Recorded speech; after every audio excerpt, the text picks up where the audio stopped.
यदि आप class 10th math Agarwal unsolved paper सभी देखना चाहते हैं तो सबसे पहले आपको हमारी वीडियो पे जाना पड़ेगा। वीडियो पे जाने के बाद वीडियो को लाइक कर लेना और यूट्यूब चैनल को सब्सक्राइब कर लेना। फिर इसके बाद जहाँ पे मोर लिखा हुआ मोर पे क्लिक करना। जैसे मोर पे क्लिक करेंगे तो यहाँ पे आपको प्लेलिस्ट का लिंक दिखाई देगा, तो यहाँ पे क्लिक करना है। तो क्लिक करने के बाद ये हमारे सभी वीडियो निकल के आ जाएंगे। ठीक है, जो भी आप देखना चाहें देख सकते हैं यहाँ से। सभी प्यारे बच्चों को नमस्कार। तो इस वीडियो में क्लास 10th मैथ जो अग्रवाल का अनसोल्ड पेपर है, तो उसमें 2017 और सेट नंबर 6 और बी ए हल कराने वाले हैं। यदि आपने इससे पहले के वीडियो नहीं देखे हैं, उन सभी वीडियो का लिंक इस वीडियो के डिस्क्रिप्शन बॉक्स में दे देंगे, वहां से जाके आप देख सकते हैं। और फिर भी आपको ये वीडियो ना मिले तो आप कमेंट कर देना, तो कमेंट में इन सभी वीडियो का लिंक आपके पास हम भेज देंगे। तो जानना ना समझे तो वीडियो की शुरुआत करते हैं। तो प्रश्न नंबर पहला है 2 पे घात 3 गुणा 5 फिर 2 पे घात 3 गुणा 3 का लासा कितना होगा। ठीक, कैसे करते हैं देखिए इसको। तो प्रश्न नंबर हमारा पहला है 2 पे घात 3 गुणा 3 और गुणा 5 फिर 2 पे घात 3 और गुणा 3, इनका हमें निकालना है लासा। तो यहाँ पे क्या लिखेंगे, सबसे पहले यहाँ पे लिखो लासा। तो लासा में क्या देखो, ये जोड़ा इसका बन गया तो ये कट जाएगा, तो 2 पे घात 3 लिखेंगे हम। अब गुणा ये 3 पे 3 कट जाएगा तो ये भी लिख लेंगे, और साथ में ये बचा और ये भी लिख लेंगे। अब इसका सबका कर दें गुणा। तो 2 पे घात 3 का मान 8 होता है, और 5 तो ये 15, और 15 अट्ठे 120, ये हमारा इसका आंसर हो जाएगा। अब इसके बाद दूसरा प्रश्न है प्रश्न नंबर 2, यदि 65 तथा 117 के HCF यानी इन दोनों का मासा, HCF प्यारे बच्चों मासा होता है, इन दोनों का मासा इसके बराबर है। ठीक, तो पहले इन दोनों का मासा निकालेंगे फिर इसके बराबर रख देंगे। चलिए समझिए इसकी बात को। तो नंबर 2 लिख लें यहाँ पर हम। तो यहाँ पे 65 और 117, ठीक है। एक ऐसी संख्या बताओ, एक ऐसी संख्या बताओ ये दोनों कट जाए, तो वो संख्या है 13। तो इसका मासा हो जाएगा 13, क्योंकि 13 पंजे 65, तो 13 निम्मा 117। अब ये मासा किसके बराबर है, यहाँ पे लिखा हुआ है 65m माइनस 117 और बराबर इधर लिख देंगे मासा। प्यारे बच्चों ये मासा इसके बराबर है, तो इसमें से हम 13 कॉमन लेंगे, इसमें से 13 कॉमन ले लेंगे। ठीक, जब इसमें से 13 कॉमन लेंगे तो 13 पंजे 65m और 13 निम्मा 117 और बराबर 13। तो प्यारे बच्चों ये से ये कट जाएगा हमारा, तो यहाँ पर बचेगा 1, तो यहाँ पर बचेगा 5m माइनस का 9 बराबर 1। इस 9 को उधर भेज देंगे, तो 5m बराबर हो जाएगा हमारा 1 प्लस 9, तो ये 5m बराबर हो जाएगा हमारा 10। तो 5 एकन 5 5 दूनी 10, m बराबर 2 निकल के आ जाएगा। और ये प्रश्न काफ़ी बढ़िया प्रश्न है प्यारे बच्चों, उसको सीख जरूर लेना है। ठीक है, चलिए अब इसका तीसरा नंबर है, वो कैसे करते हैं वो भी देख लीजिए आप साथ में।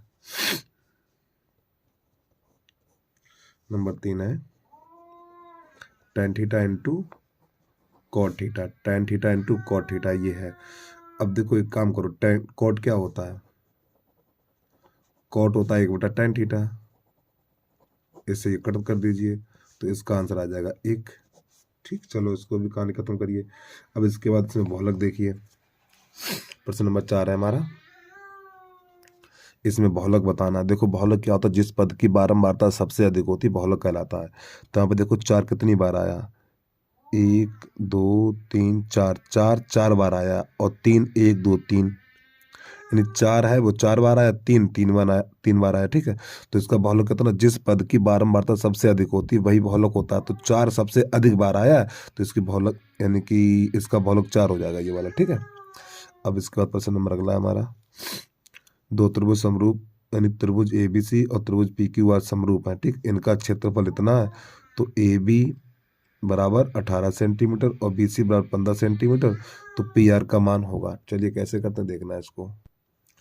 तो प्यारे बच्चों यहाँ पे त्रिभुज ABC और QRP ये दोनों समरूप त्रिभुज हैं। जब ये दोनों त्रिभुज समरूप है तो इनका क्षेत्रफलों का अनुपात दिया हुआ है, यानी एरिया त्रिभुज ABC बटा एरिया त्रिभुज QRP, तो इसके बराबर दिया हुआ है 9/4 ये। तो जब दो त्रिभुज समरूप होते हैं, जब दो त्रिभुज समरूप होते हैं उनके क्षेत्रफलों का अनुपात संगत भुजाओं के वर्ग के अनुपात के बराबर होता है। ये प्रेम में आपको पता होनी चाहिए। ठीक है, चलिए अब प्यारे बच्चों यहाँ पे संगत भुजाएं कौन कौन सी देखो, ये दोनों त्रिभुज समरूप हैं तो संगत भुजाएं समानुपात में होगी।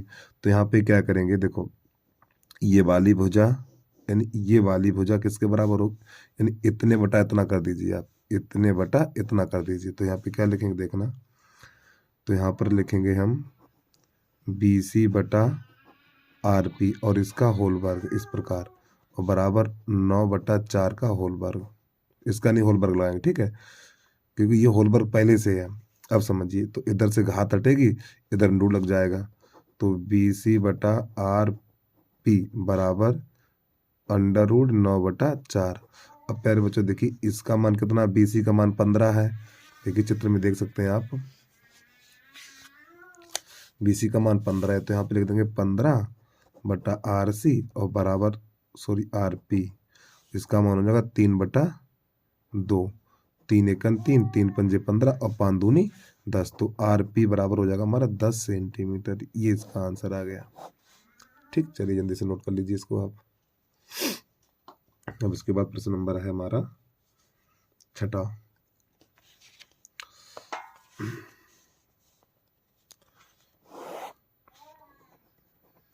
प्रश्न को पूरा देख लें इसको आप पहले एक बार। और प्रश्न नंबर 6 कैसे करते हैं वो देखिए, यहाँ पे लिखा हुआ है मूल बराबर है तो m का मान ज्ञात करिए। प्यारे बच्चों वेरी मोस्ट इंपोर्टेंट बता रहा हूँ प्रश्न। ये देखो ये साइड के विकल्प मैंने देख लिए, बहुत ही अच्छे विकल्प मैं बता रहा हूँ। इसमें से 100% बहुत ही फंसने वाला विकल्प, कम से कम 10 से कम नहीं फंसेंगे। तो 3x² माइनस का 12x और प्लस का m बराबर 0।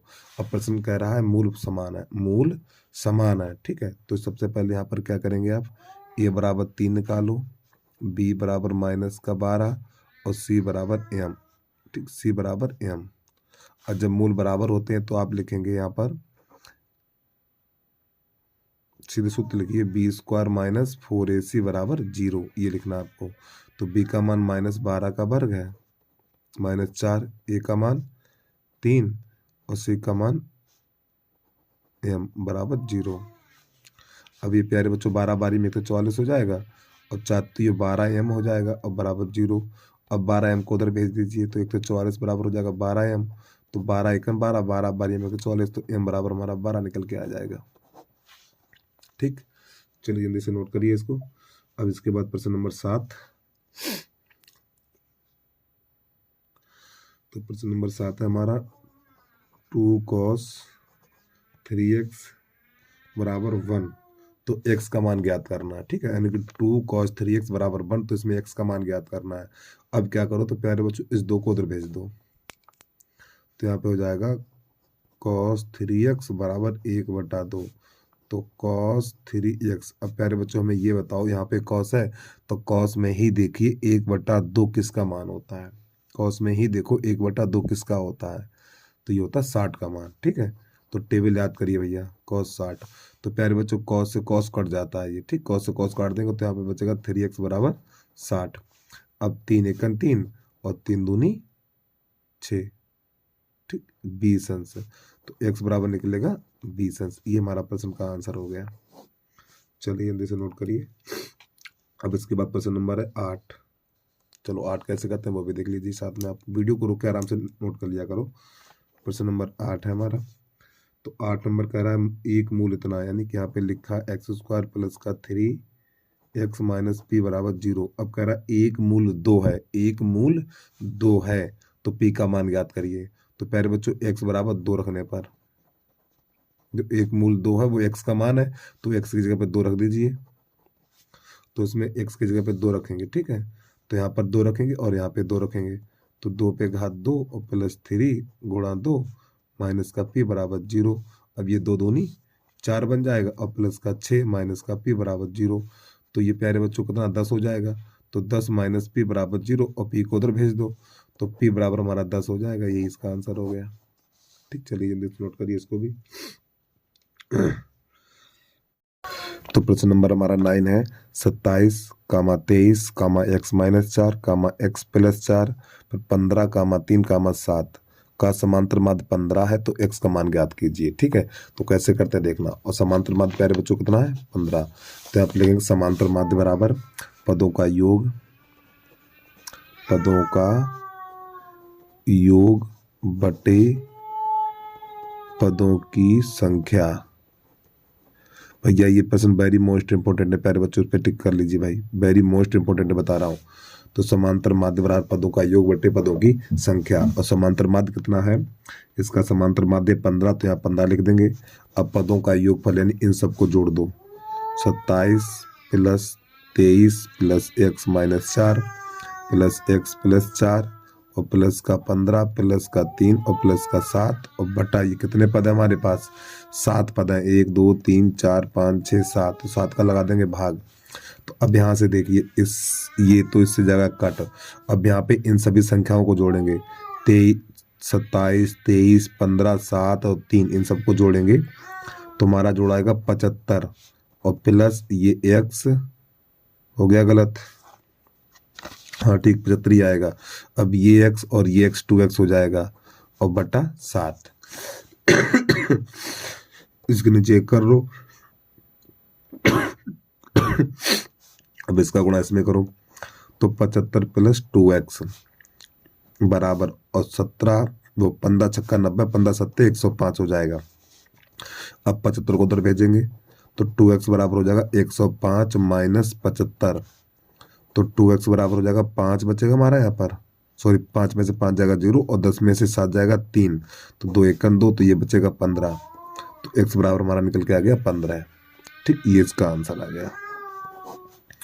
चलिए प्रश्न को नोट करिए जल्दी से, बहुत बढ़िया प्रश्न है प्यारे बच्चों, वेरी मोस्ट इंपोर्टेंट प्रश्न है बता रहा हूं। अब इसके बाद प्रश्न नंबर है हमारा 10। तो प्रश्न नंबर 10 है, बिंदु A 2, -3 तथा B x, 5 के बीच की दूरी 10 है, तो x का मान ज्ञात कीजिए। तो कैसे करते देखना।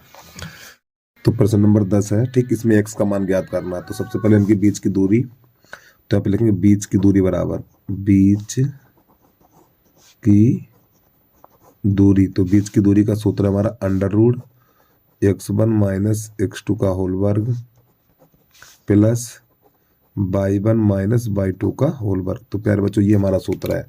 अब बीच की दूरी कितनी है, बीच की दूरी 10 दे रखी है, तो यहाँ पे लिख देंगे 10 बराबर √, अब x1 का मान 2 है और x2 का मान x है और इसका होल वर्ग प्लस y1 का मान -3 है, y2 का मान 5, तो -5 हो जाएगा और इसका होल वर्ग। अब समझिए आगे इसकी बात को भैया। तो देखो इधर से अंडरू हटेगा, तो प्यारे बच्चों इधर से अंडरू हटेगा तो इधर से घात लगेगी, ठीक है। तो क्या हो जाएगा यहाँ पर हमारा, ये 10 पे घात 2 हो जाएगी और बराबर 2 माइनस x का होल वर्ग। अब ये प्लस माइनस है, माइनस माइनस है तो -8 बन जाएगा और इसका होल वर्ग। अब ये तो बन जाएगा 100 और प्यारे बच्चों ये 64 बन जाएगा और 64 को लेके आएंगे इधर तो माइनस का 64 हो जाएगा बराबर 2 माइनस x का होल वर्ग। ठीक, तो इधर कितना बचेगा, 36 बचेगा, तो इसको पहले लिख लो 2 माइनस x का होल वर्ग बराबर 36। अब प्यारे बच्चों इधर से घात हटेगी तो उधर अंडू लग जाएगा, तो यहाँ पे 2 माइनस x बराबर प्लस माइनस √36, तो यहाँ पे 2 माइनस x बराबर हो जाएगा हमारा प्लस माइनस 6। अब यहाँ ध्यान समझना, अब यहाँ लिख लो प्लस चिन्ह लेने पर, प्लस चिन्ह लेने पर जब प्लस चिन्ह लेंगे तो ये वाला चिन्ह बदलेगा, तो यहाँ पे जगह 2 माइनस x बराबर 6। अब 2 को उधर भेज दो तो 2 यानी कि माइनस x बराबर हो जाएगा 6 माइनस का 2। ठीक, ये कुछ नहीं है, तो माइनस x बराबर यहाँ पे 4 बचेगा, तो माइनस का चिन्ह इसमें लग जाएगा, तो x बराबर निकलेगा माइनस का 4। ठीक, अब यहीं पे लिखेंगे माइनस चिन्ह लेने पर, माइनस चिन्ह लेने पर जब इसमें माइनस चिन्ह लेंगे तो प्यारे बच्चों यहाँ वाला चिन्ह बदलेगा, तो इसको ऐसे लिख लेना आपको 2 माइनस x बराबर माइनस का 6। ठीक, अब इस 2 को उधर भेज दो तो माइनस x बराबर माइनस का 6 और माइनस का 2, तो माइनस x बराबर माइनस का 8, माइनस से माइनस कट जाएगा तो x बराबर निकलेगा 8। ये हमारा इसका हल हो गया। तो x के मान कौन कौन से निकले, 8 कामा -4, ये 2 निकल के आए हैं। चलिए प्रश्न को पूरा देखिए आप, ये भी प्यारे बच्चों प्रश्न बढ़िया है। चलो भाई अगला देखिए, प्रश्न नंबर 11 क्या कह रहा है। 11 नंबर 135 और 225, इसका हमें मासा निकालना है। ठीक है, तो यहाँ पे क्या करके देखना, तो छोटी संख्या का भाग बड़ी संख्या में लगाते हैं, तो 135 यहाँ पे लिख लो 225, तो इसका भाग इसमें लगाएंगे तो प्यारे बच्चों जाएगा हमारा एक ही बार जाएगा ये, तो यहाँ पे लिख लो 135, घटाओ यहाँ पे 0 बचेगा, यहाँ पे बचेगा 90 इतना। अब दोबारा से भाग चालू करो तो यहाँ बचेगा 35, तो 90 एकन 90, तो प्यारे बच्चों यहाँ बचेगा 45। ठीक है, दोबारा भाग चालू कर देंगे, 45 ही बचेगा। हाँ ठीक, दोबारा भाग चालू करिए तो यहाँ पे रख दो 90, तो 45 दूनी 90। अब देखो इस 45 ने, यानी अंतिम संख्या कौन सी, अंतिम भाजक कौन सा है, अंतिम भाजक 45 है, तो भाई इसका मासा हो जाएगा, तो मासा बराबर लिख लो 45। जो अंतिम भाजक यहाँ 45 आया तो भाई हमारा आंसर हो जाएगा ठीक 45। देखो है विकल्प इसमें, हाँ बी नंबर हो जाएगा हमारा। ठीक, चलिए जल्दी से नोट कर लीजिए आप। अब इसके बाद प्रश्न नंबर है हमारा 12, इसको देख लें पहले आप। 12 नंबर है,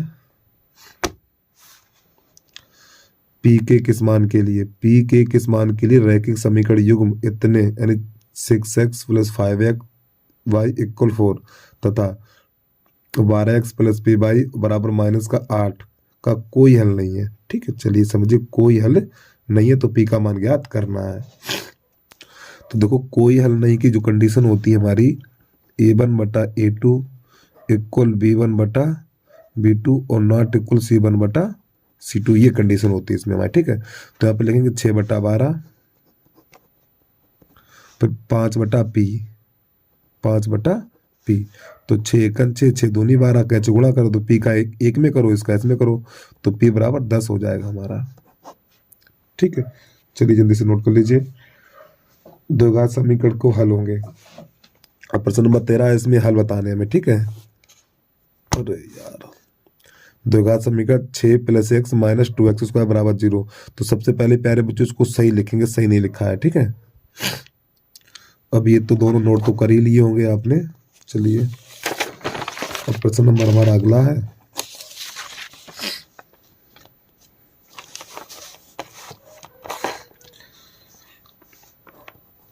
नंबर 13, 6 + x - 2x² बराबर 0, तो प्यारे बच्चों सबसे पहले इसको सही लिखो, तो -2x² प्लस का x प्लस का 6 बराबर 0। अब देखो माइनस का चिन्ह है तो लिख दो माइनस का गुणा करने पर, माइनस का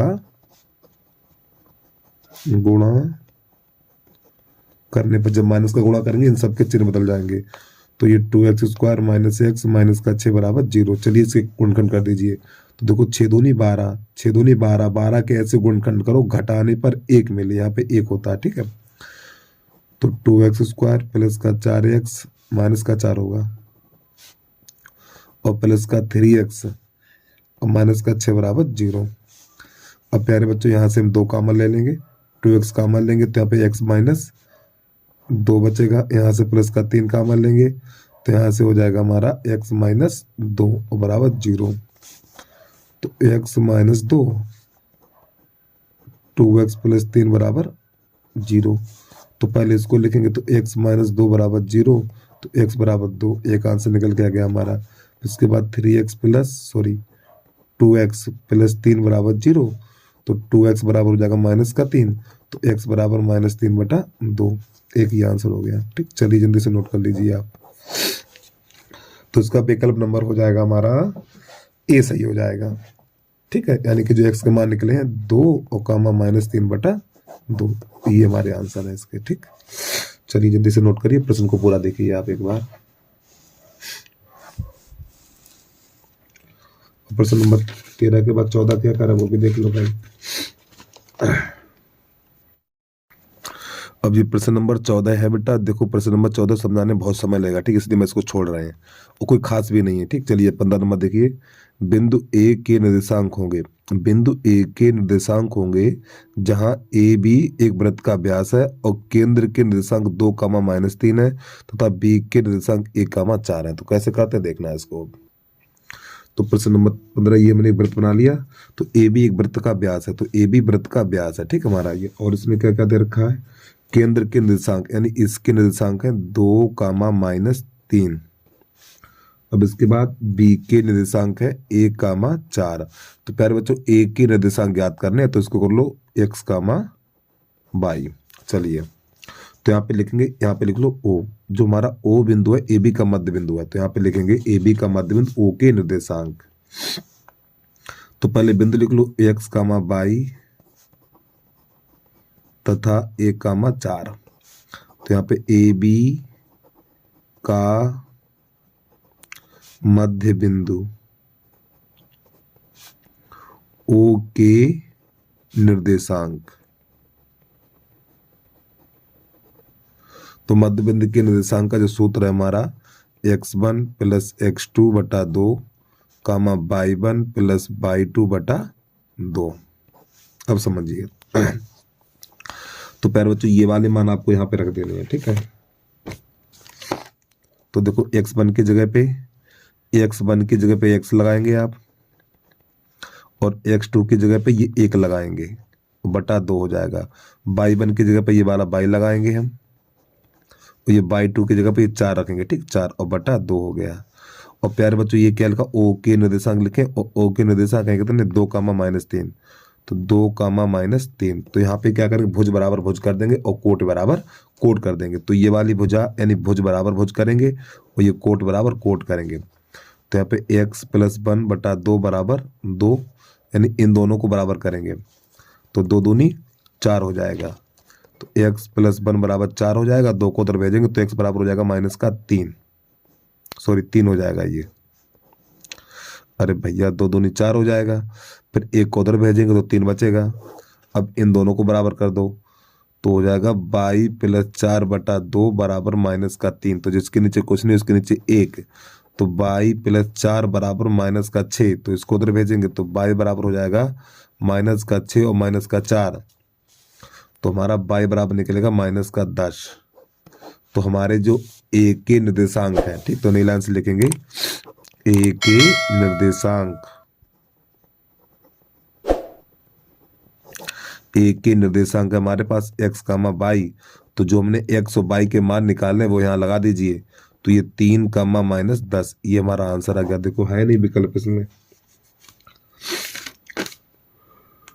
3, -10। तो विकल्प नंबर हमारा हो जाएगा बी। चलो प्रश्न को पूरा देखिए आप।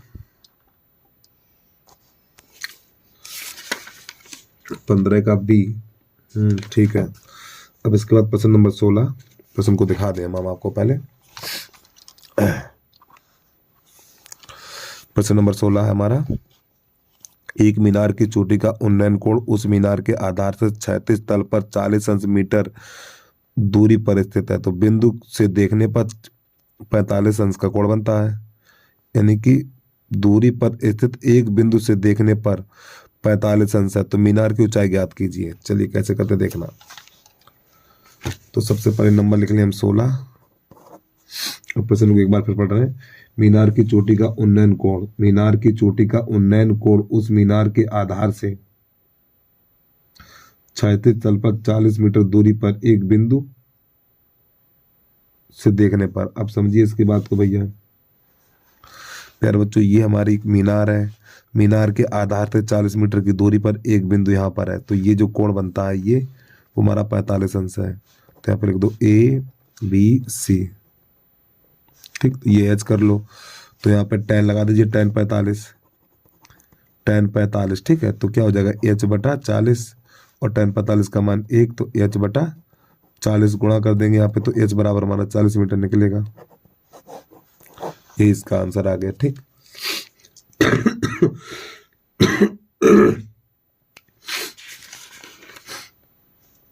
प्रश्न नंबर 16 है ये हमारा, ठीक है। अब प्रश्न नंबर है हमारा 17। प्रश्न नंबर 17 है, त्रिज्या r, यानी त्रिज्या जो है हमारी प्यारे बच्चों, त्रिज्या r है वाले वृत्त का त्रिज्यखंड और कोण, इसमें जो कोण है हमारा वो कितना है, कोण है P, ठीक है। तो त्रिज्यखंड का क्षेत्रफल ज्ञात करना। तो देखिए त्रिज्यखंड का क्षेत्रफल, त्रिज्यखंड का क्षेत्रफल, तो जो हमारा सूत्र होता है त्रिज्यखंड का सूत्र होता है πr² पाई आर स्क्वायर गुणा थीटा बटा 360, ये सूत्र होता है। ठीक है, चलिए इसको हल करिए। तो यहाँ पे पाई आर, इस आर की जगह पे ये वाला आर लगा देंगे। ठीक है, पाई आर स्क्वायर और थीटा की जगह पी लगा देंगे और बटा 360। अब देखो विकल्प है इसमें, नहीं है, नहीं है। अब यहाँ पे क्या करें हम, इसमें ऊपर नीचे 2 का गुणा 2 का भाग करते हैं। जब इसमें 2 का गुणा 2 का भाग करेंगे तो प्यारे बच्चों यहाँ पर हो जाएगा हमारा 2 पाई आर स्क्वायर, ये 2 आगे आ जाएगा तो 2 पाई आर स्क्वायर गुणा पी और बटा 36 दूनी 72। ठीक, अब मिलाओ, ये आंसर है कि नहीं देखो। तो ये हो जाएगा हमारा 2 पाई आर स्क्वायर। विकल्प नंबर प्यारे बच्चों हमारा हो जाएगा ये डी, सही हो जाएगा। ठीक है, विकल्प नंबर डी, देखो है इसमें 17 का डी, 17 का डी। चलिए जल्दी से नोट करिए, इसके बाद आगे बढ़िए भैया। अब इसके बाद प्रश्न नंबर है हमारा 17 के बाद 18। तो 18 नंबर, एक लंब वृत्तीय बेलन के आधार का क्षेत्रफल 9 पाई सेंटीमीटर स्क्वायर है, तो आधार का व्यास होगा। तो देखो बेलन के आधार का क्षेत्रफल, बेलन के आधार का क्षेत्रफल बराबर 9 पाई दे रखा है। ठीक है, अब आधार का क्षेत्रफल होता है पाई आर स्क्वायर बराबर 9 पाई, तो पहले पाई से पाई कट जाएगा तो आर स्क्वायर बराबर 9 निकलेगा। ठीक है, तो इधर से घात हटाएंगे तो दंडू लग जाएगा, तो आर बराबर, ये आर बराबर 3 निकलेगा, आर बराबर 3 सेंटीमीटर। लेकिन इसका व्यास पूछा गया है। अब आपको पता है ये व्यास बराबर 2r होता है, तो 2 गुणा 3 और 3 दूनी 6 सेंटीमीटर। लगाओ आंसर, टिक लगाओ। तो इसका विकल्प नंबर डी हो जाएगा। और प्रश्न नंबर 19 है वो देख लीजिए। अब आप वीडियो को रोक लिया करो यार। प्रश्न नंबर 19 दे रखा है यहाँ पर 3x स्क्वायर प्लस का 2x माइनस का 1 बराबर 0। तो प्यारे बच्चों से मूलों का योगफल पूछा है, मूलों का योगफल। तो देखो a बराबर कितना हो जाएगा, 3 हो जाएगा, और b बराबर 2 हो जाएगा, c बराबर -1 हो जाएगा। तो मूलों का योगफल, मूलों का योगफल बराबर होता है, मूलों का योगफल -b/a होता है ये। ठीक है, मान लगा दीजिए। तो देखो -b का मान 2 है, तो -2, a का मान 3 है। ठीक, a b और a के मान लगा दो। ठीक है, तो -2/3 आ गया इसका आंसर। तो प्रश्न नंबर हमारा 20 है।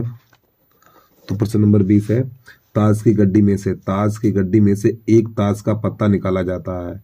देखो प्यारे बच्चों, जो ताश की गड्डी होती है उसमें 52 पत्ते होते हैं। तो हमारे लिखेंगे कुल परिणाम बराबर, कुल परिणाम बराबर कितना हो जाएगा हमारा, 52 हो जाएगा। जो ताश की गड्डी होती है उसमें 52 पत्ते होते हैं। ठीक है, अब इसके बाद 26 लाल रंग के पत्ते होते हैं, 26 लाल रंग के पत्ते होते हैं और 26 काले रंग के पत्ते होते हैं। ठीक है, तो यहाँ पे लिख लो, लाल रंग के पत्ते कितने होते हैं, 26, और काले रंग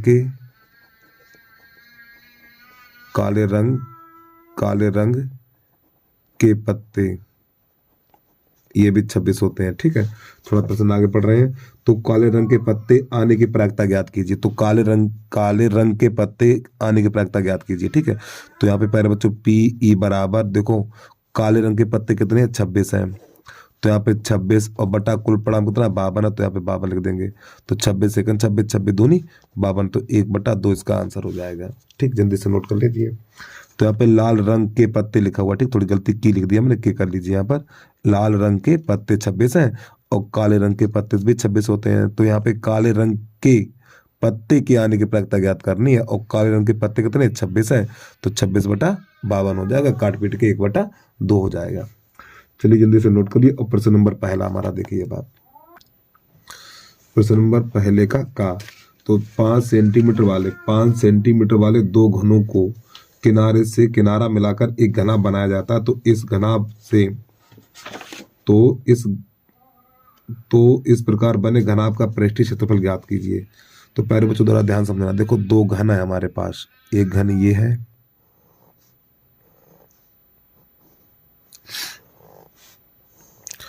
चित्र बनाना नहीं, खाली समझना है आपको। एक घन ये है, ठीक है, और हमारे पास एक घन ये है, खाली समझना है। इसकी भुजा यानी घन में 12 किनारे होते हैं, घन में होते हैं 12 किनारे, ठीक है। तो सब 5-5 आएंगे, जितनी भी आपको किनारे दिख रहे हैं ये सब 5-5 सेंटीमीटर के हैं ये। इसी प्रकार ये भी 5-5 के हैं, 2 घन है ना, समान है आपके ये। अब क्या हुआ, इन दोनों घनों को आपस में मिला दिया गया, इन दोनों घनों को आपस में मिला दिया गया, ठीक, इस प्रकार ऐसे करके, तो 2 का 1 बन जाएगा। इन 2 घनों का 1 घन बन जाएगा।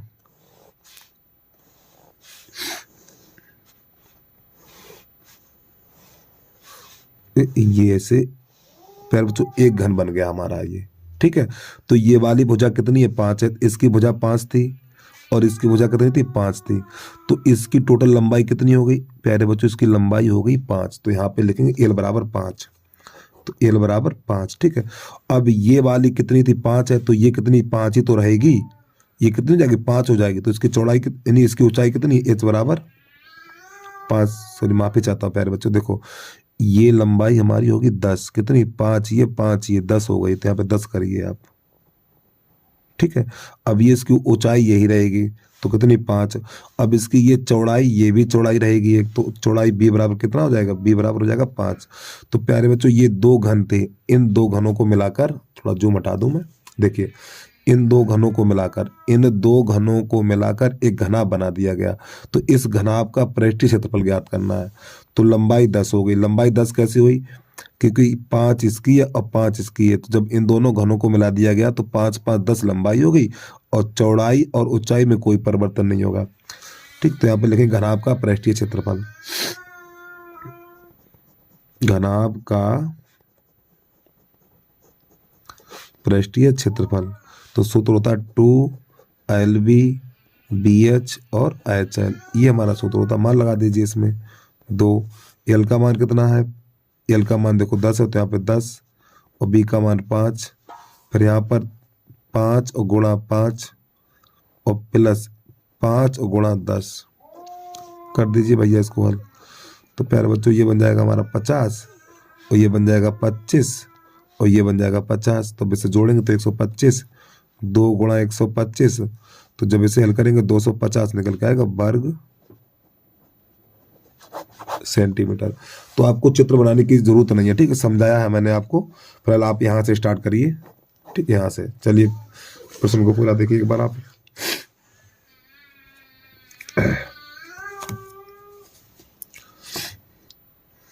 प्रश्न नंबर खरगोश है हमारा, किसी वृत्त की एक जीवा की माप 16 सेंटीमीटर है, जिसकी वृत्त के केंद्र से दूरी 6 सेंटीमीटर है, तो वृत्त का व्यास ज्ञात कीजिए, ठीक है। चलिए समझिए कैसे करते हैं। तो प्यारे बच्चों ये हमारी एक जीवा है, ये हमारी एक जीवा है, ठीक है, ये जिसकी माप 16 सेंटीमीटर है। अब ये हमारा केंद्र से, यानी केंद्र से इसकी दूरी हमारी 6 सेंटीमीटर है। अब थोड़ा एक बात बता दूं, देखो केंद्र से जीवा, यानी केंद्र से जीवा पे डाला गया लंब, केंद्र से जीवा पे डाला गया लंब जीवा को लंब समद्विभाजित करता है, यानी इसके 2 बराबर भाग हो जाएंगे।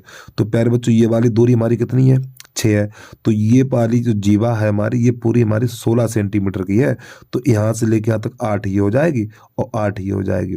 तो इसका हमें व्यास ज्ञात करना, और ये प्यारे बच्चों वृत्त की त्रिज्या है, ये हमारी वृत्त की त्रिज्या है R।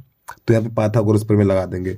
तो समकोण के सामने वाली भुजा कर्ण होती है, तो आपको पता ही है। तो यहाँ पे लिखेंगे R का वर्ग, पहले लिख लो समकोण त्रिभुज, कुछ ना लिखो, चलो लिख लो समकोण, लिखना अच्छी बात है थोड़ा, समकोण त्रिभुज APQ में, APQ में। अब यहाँ पे क्या लिखेंगे इसमें, तो ये वाली भुजा हमारी कर्ण हो जाएगी, तो R का वर्ग बराबर, ठीक, AP का वर्ग प्लस OP का वर्ग, मान लगा दीजिए, इसका तो मान हमें पता ही नहीं है, तो ये 8 का वर्ग और प्लस 6 का वर्ग, तो R का वर्ग बराबर, तो प्यारे बच्चों ये बन जाएगा हमारा 64 और ये बन जाएगा 36। तो यहाँ पे R का वर्ग बराबर तो हो जाएगा 100, तो R स्क्वायर बराबर कितना बनेगा हमारा 10 का वर्ग, तो घात से घात कट जाएगी, तो R बराबर 10 सेंटीमीटर। ये तो उसके आगे निकल के त्रिज्या। अब इसका बताना व्यास, तो अब आपको पता है ये व्यास को क्या लिखा जाता है, व्यास बराबर होता है 2r। आर का मान 10 और 10 यहाँ लगा दीजिए, तो 2 गुणा 10, तो 10 दूनी 20 सेंटीमीटर, ये इसका आंसर आ गया। ठीक, चलिए नोट करिए जल्दी से आप।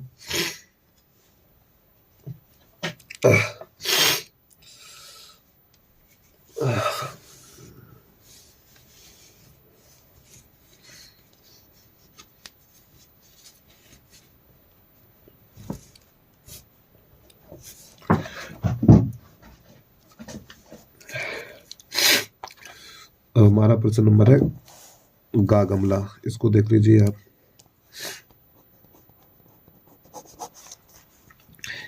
तो यहाँ पे बहुपद दिया हुआ है -16x² प्लस का 4x माइनस का 5 बराबर 0।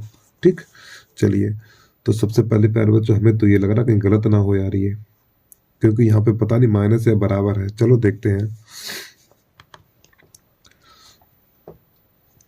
ये पहले माइनस हटा दें। ठीक, बराबर का ही चिन्ह होगा यहाँ पर ये।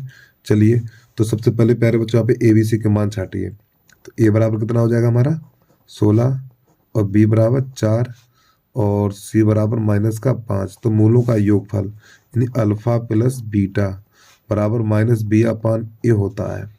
ठीक है, तो अल्फा प्लस बीटा बराबर B का मान कितना 4 है और A का मान 16 है। तो ये हो जाएगा हमारा 4 एकन 4 और 4 चौक 16। तो अल्फा प्लस बीटा बराबर निकलेगा -1/4। अब मूलों का गुणनफल, तो अल्फा इंटू बीटा बराबर होता है C/A।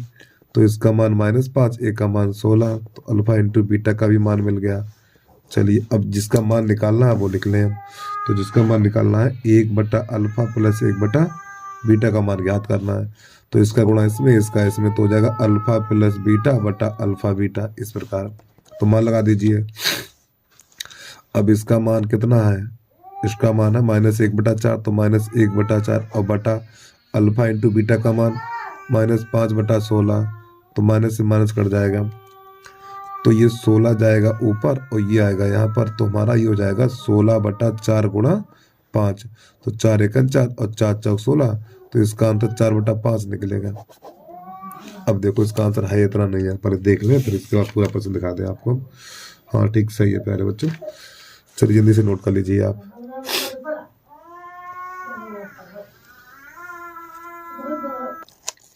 वीडियो को रोक के आराम से नोट कर लिया करो यार।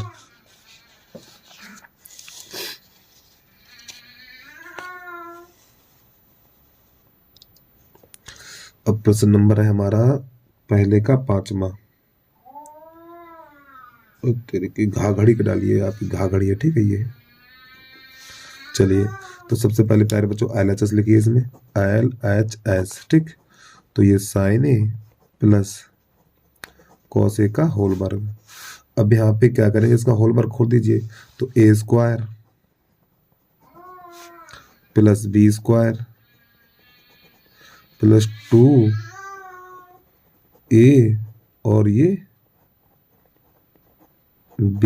ठीक है, अब इसका मान कितना हो जाता है प्यारे बच्चों, इसका मान हो जाता है 1। तो 1 और plus 2 sine A into cos A।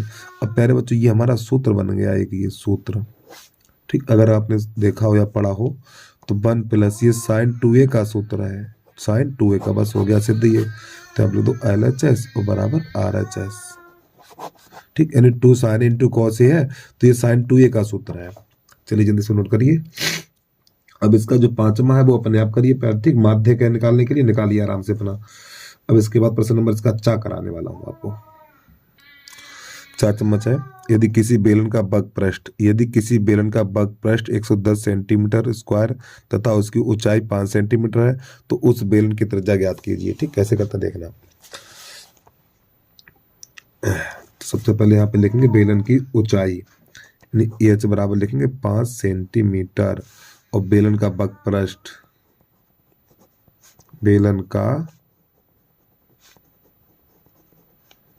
पृष्ठ बराबर है 110। तो बेलन का बग पृष्ठ होता है 2πRH बराबर 110। हमें प्यारे बच्चों इसकी त्रिज्या ज्ञात करनी है। ठीक है, चलिए समझिए। तो देखो 2 गुणा 22/7, आर पता नहीं, और एच का मान 5 है, तो 5 लगा दीजिए बराबर 110। अच्छा ये बताओ, देखो चलो काट दो, 22 पंजे कितना होता है? 22 पंजे 110 होता है। 22 पंजे 110, और ये 2 और ये आर, 2r कर लो ऐसे करके। अरे भैया 2r, ये 2r हो गई, और 22 पंजे 110/7 और बराबर 110। तो 110 और 110 से कर लो राम राम, तो यहाँ पे 1 बचा हुआ, तो यहाँ पे बचा हुआ है 2r/7 बराबर 1। तो कैसे गुणा करा दीजिए, तो इसका इसमें, तो 2r बराबर 7 सेंटीमीटर। और प्यारे बच्चों 2r क्या है? 2r व्यास होता है। तो आप अच्छा त्रिज्या पूछिए, ठीक, त्रिज्या पूछिए, 2 का भाग लगा दीजिए। तो यहाँ पे r बराबर हो जाएगा 7/2। ठीक, तो 2 का भाग लगा दो, तो r बराबर 3.5 सेंटीमीटर निकल के आ जाएगा। अगर इसका व्यास पूछता तो इतना ही छोड़ देते, और त्रिज्या पूछिए 2 का भाग लगा दीजिए। चलिए जल्दी से प्रश्न को पूरा देखिए, आगे बढ़िए भाई आप।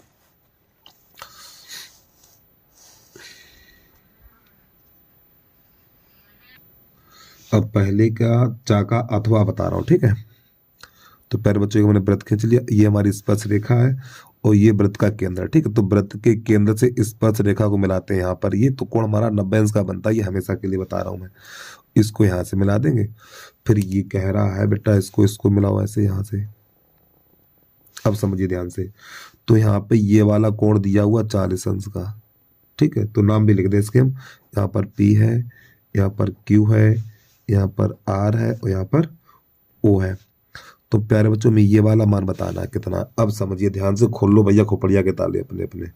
अब देखो, ये अभी मैंने बताया था ये कोण कितने का है? 90 अंश का। अरे भैया ये 90 अंश का, तो ये 40 का, तो ये कितना बचेगा? 50 का बचेगा।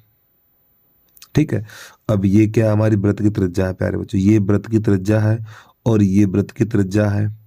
ठीक है, तो ये यानी दोनों भुजाएं बराबर होंगी। जब ये दोनों भुजाएं बराबर है तो ये दोनों कोण आपस में बराबर होंगे, तो ये भी 50 का होगा। ठीक, अब इसके बाद त्रिभुज के तीनों कोणों का योग 180 अंश होता है, तो इन दोनों को जोड़ेंगे 100 हो जाएगा और 180 में से घटा देंगे तो ये वाला कोण निकलेगा हमारा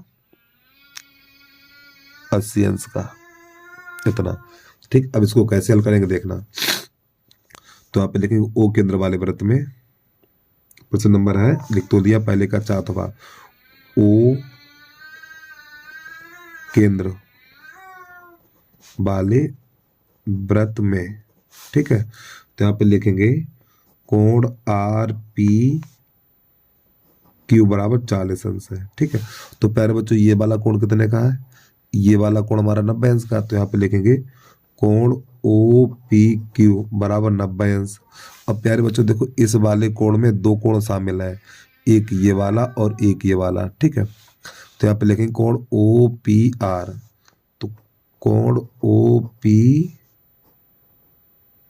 आर और प्लस कोण आर पी क्यू और बराबर 90 अंश। अब इसका मान कितना है? 40 अंश है, तो कोण ओ पी आर और प्लस 40 बराबर 90 अंश, और 40 को उधर भेजेंगे तो कोण ओ पी आर बराबर हो जाएगा हमारा कितना? बोलिए ना। हाँ 50 हो जाएगा, 90 माइनस 40 करेंगे 50 अंदर निकल के आ जाएगा। ठीक, अब आगे थोड़ा कैसे करेंगे देखना। तो प्यारे बच्चों इस त्रिभुज का नाम लेंगे त्रिभुज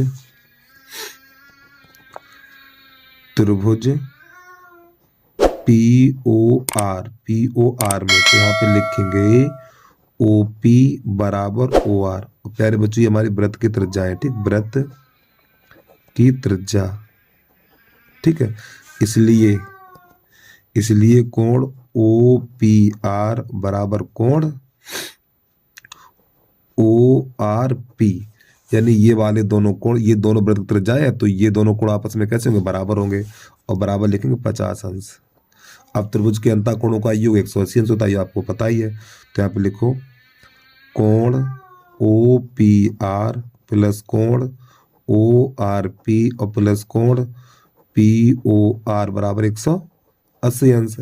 अब इसका मान कितना? 50 है, इसका मान 50 है और इसका मान पता ही नहीं है। ठीक, POR बराबर 180 अंश, तो ये 100 हो जाएगा, तो कोण POR बराबर 180 माइनस 100, तो कोण POR बराबर 80 अंश। ये निकल के आ गया हमारा आंसर। ठीक, चलिए जल्दी से नोट करिए प्रश्न को पूरा आप। अब इसके बाद प्रश्न नंबर है दूसरे का पहला। ये तो अभी करके आए हैं यार सवाल, चलो दोबारा बता दें, कोई परेशानी वाली बात नहीं है। दूसरे का देखिए, तो यहाँ पे लिख लो दूसरे का। तो यहाँ पे लिखा हुआ है 2x² माइनस का 14x प्लस का 7 बराबर 0। तो प्यारे बच्चों इसमें a का मान कितना, a का मान 2 है, b का मान -4 है और c का मान 7 है। तो मूलों का योगफल अल्फा प्लस बीटा बराबर होता है -b/a। तो यहाँ पे कोष्ठ लगा लो ऐसे करके, ठीक है। तो अल्फा प्लस बीटा बराबर -b का मान -4, a का मान 2, तो माइनस माइनस प्लस बन जाएगा, ठीक है। और ये कट भी जाएगा, 2 1 2, 2 दूनी 4, तो अल्फा प्लस बीटा बराबर माइनस माइनस प्लस 2 बन गया। अब मूलों का गुणनफल अल्फा इंटू बीटा बराबर c/a होता है। तो अल्फा इंटू बीटा बराबर c का मान 7 और a का मान 2। अब जो हमसे पूछा गया है 1/अल्फा प्लस 1/बीटा का मान पूछा गया है। तो यहाँ पे इसका इसमें कर दो, तो अल्फा प्लस बीटा बटा अल्फा बीटा मान लगा दीजिए यहाँ पर। तो जब इसका मान अल्फा प्लस बीटा का मान कितना 2 है और अल्फा इंटू बीटा का मान 7/2 है, तो यहाँ पे 7/2 रख दीजिए। तो प्यारे बच्चों 2 दूनी 4 हो जाएगा, ये जाएगा इसके पास 2 दूनी 4/7, ये हमारा आंसर आ गया। ठीक, चलो जल्दी से नोट करिए। दूसरे का हो गया गलत कहीं पे यार, ये और ये गलत तो हो ही जाएगा। b का मान -14, तो यहाँ पे -14 लगाओ ना, 14 तेरे यहाँ कुछ नहीं होगा, 14 तो 2 7 14, यहाँ पे 7 हो जाएगा, तो इसका मान 7 निकलेगा। ठीक है, चलिए तो यहाँ पे 7 रखिए, ये 7, फिर ये 7 दूनी 14 हो जाएगा, फिर 7 1 7, 7 दूनी 14, तो इसका जो मान निकलेगा 2 निकलेगा। ठीक, थोड़ी गलती हो गई थी यार, सही कर ले भैया आप। अब इससे सही कर ही सकते हो आप लोग इतना। ठीक, चलिए आगे बढ़िए आप।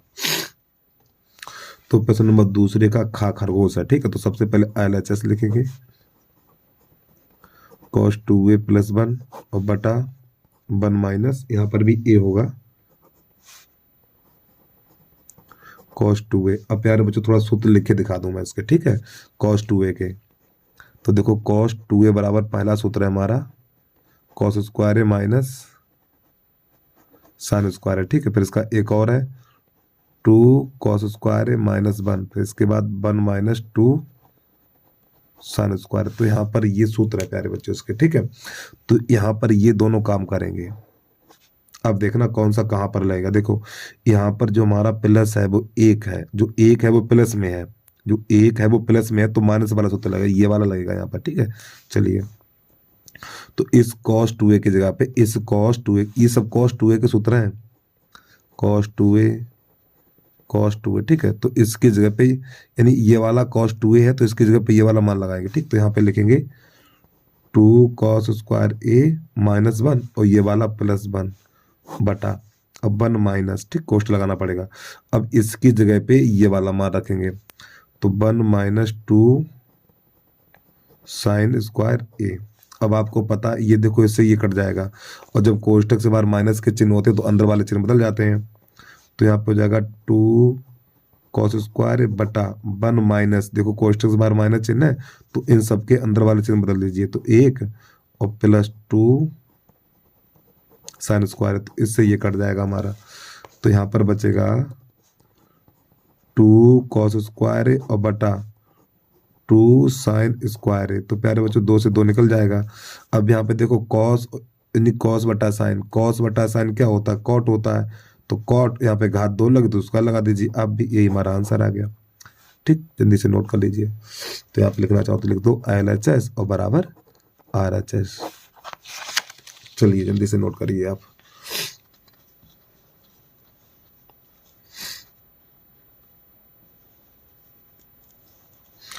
अब इसके बाद प्रश्न नंबर है इसका गा। तो प्रश्न नंबर दूसरे का गा है, तो इसमें हमने टेबल बना रखी है। तो प्यारे बच्चों इस ए का मान ज्ञात करना है, ठीक है। तो कैसे करते हैं देखिए, तो सबसे पहले मध्यमान निकालते हैं, तो इन दोनों को जोड़ के आधा करते हैं, ठीक है। तो ये 5 हो जाएगा। अब यहाँ पे देखो कितने कितने का अंतर है, प्रत्येक स्थान पे 10-10 का अंतर, 10-10 जोड़ दीजिए। तो 5 में 10 जोड़ो 15, 15 में 10 जोड़ो 25, और 25 में 10 जोड़ो 25 में 10 जोड़ो बोलिए ना 35, और 35 में जोड़ो 45, ठीक है। अब इन दोनों का गुणा करना है आपको, इन दोनों का गुणा, ठीक है। तो हो जाएगा 15, और ये हो जाएगा 15, ये हो जाएगा हमारा, ठीक। तो 25 छक्का 150, 25 छक्का 150, 150 हो जाएगा। इसका करेंगे तो 350 हो जाएगा, और इसका करेंगे तो 25 25 25 की 5 हासिल 2, 5 चौक 20, 2 22 हो जाएगा इतना। अब यहाँ पे इन सबको जोड़ेंगे, तो प्यारे बच्चों इसको जोड़ेंगे तो हमारा जोड़ आ जाएगा 640 प्लस 15a, ठीक है। और इसका जोड़ आएगा 24 प्लस a। तो हमारा जो सूत्र होता है समांतर माध्य बराबर सिग्मा एक्स एफ बटा सिग्मा एफ, ये प्रत्यक्ष विधि कहलाती है, ठीक है हमारी। और समांतर माध्य कितना 25 है, तो यहाँ पे लिख देंगे 25 बराबर। अब इसका मान निकाल चुके हैं, ये हमारा 640 प्लस 15a, और बटा सिग्मा एफ का मान ये है हमारा 24 प्लस a। अब इसको हल कर दीजिए, तो इसका कैंची गुणा करें यहाँ से इधर, तो इसका इसमें करेंगे तो 24 चौकू 100 हो जाएगा, 24 चौकू 100 हासिल 10, और 24 दूनी 25 चौकू 100, 25 चौकू 100 हासिल 10, और 25 दूनी 50, और 10 60 हो जाएगा। ये जब इसका इसमें तो 25a हो जाएगा हमारा, ठीक है बराबर। और इसका इसमें करेंगे तो हमारा 640 और प्लस का 15a ही रहेगा। अब प्यारे बच्चों यहाँ पक्षांतर करेंगे हम, तो 15a को दल ले आओ, तो 25a माइनस का 15a और बराबर 640 और माइनस 600 हो जाएगा इतना। अब यहाँ पर बचेगा हमारा 10a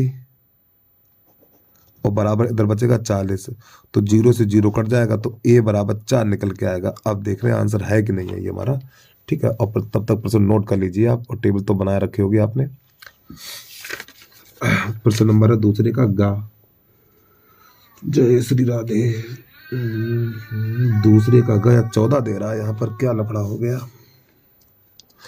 पैर से जोड़ने में थोड़ी गलती कर दी, यहाँ पे 7 होगा, ठीक है 7 कर लीजिए आप। तो जब यहाँ पे 7 करेंगे तो यहाँ पर 7 करना है, ठीक है समझो थोड़ा ध्यान से। अब यहाँ पे 7 करना है, ठीक। अब यहाँ पर अभी हमें 7 करना है, तो प्यारे बच्चों यहाँ पे 140 बचेगा, ठीक है। तो ये 0 से 0 कर जाएगा, तो 14 निकल के आ जाएगा। ये गलती हो गई थी थोड़ी, ये मैं आप पे चाहता हूँ प्यारे बच्चों, जोड़ने में थोड़ी गलती हो गई यहाँ पे। चलिए प्रश्न को पूरा देखिए आप एक बार, पूरा तो आपको दिखाई दे रहा पहले से। चलिए अगला प्रश्न है हमारा, प्रश्न नंबर है हमारा इसका घा घड़ी। दूसरे का घा, उस बिंदु के निर्देशांक ज्ञात कीजिए, उस बिंदु के निर्देशांक ज्ञात कीजिए जो बिंदु इतने इतने को जोड़ने वाले रेखाखंड को आंतरिक रूप से 3:1 के अनुपात में विभाजित करता। तो समझिए इसको कैसे करते हैं हम। तो सबसे पहले यहाँ पर हम लिखेंगे, नंबर डालेंगे दूसरे का है घा घड़ी। तो एक रेखाखंड खींचना आपको इस प्रकार, ये तो यहाँ पे 4, -3 और ये 8, 5। तो प्यारे बच्चों एक बात बता दो, देखो इन दो बिंदुओं के बीच में और शब्द लिखा, तो ये दोनों बिंदु किनारे पे रहेंगे, ठीक है। और जो तीसरा बिंदु है वो बीच में रखना हमेशा आपको, तो वो तो ज्ञात ही करना। तो यहाँ पे a लिख लो, यहाँ पर b लिख लो, और जो इसका अनुपात दे रखा है 3:1। अब समझिए यहाँ पे लिखो पहले बिंदु 4, -3 तथा 8, 5, ये हमारे हो गए बिंदु, ठीक। अब यहां से क्या करेंगे देखना, अब जो इसका अनुपात है 3:1। प्यारे बच्चों ये वाला मान है x1 का, x1, और ये वाला मान है y1 का, और ये वाला x2 का है, ठीक है। तो यहाँ पे x2 और ये y2। अब ये हमारा m1 है और ये है m2 का मान। तो यहाँ पे लिखेंगे p के निर्देशांक बराबर, तो नई लाइन से p के निर्देशांक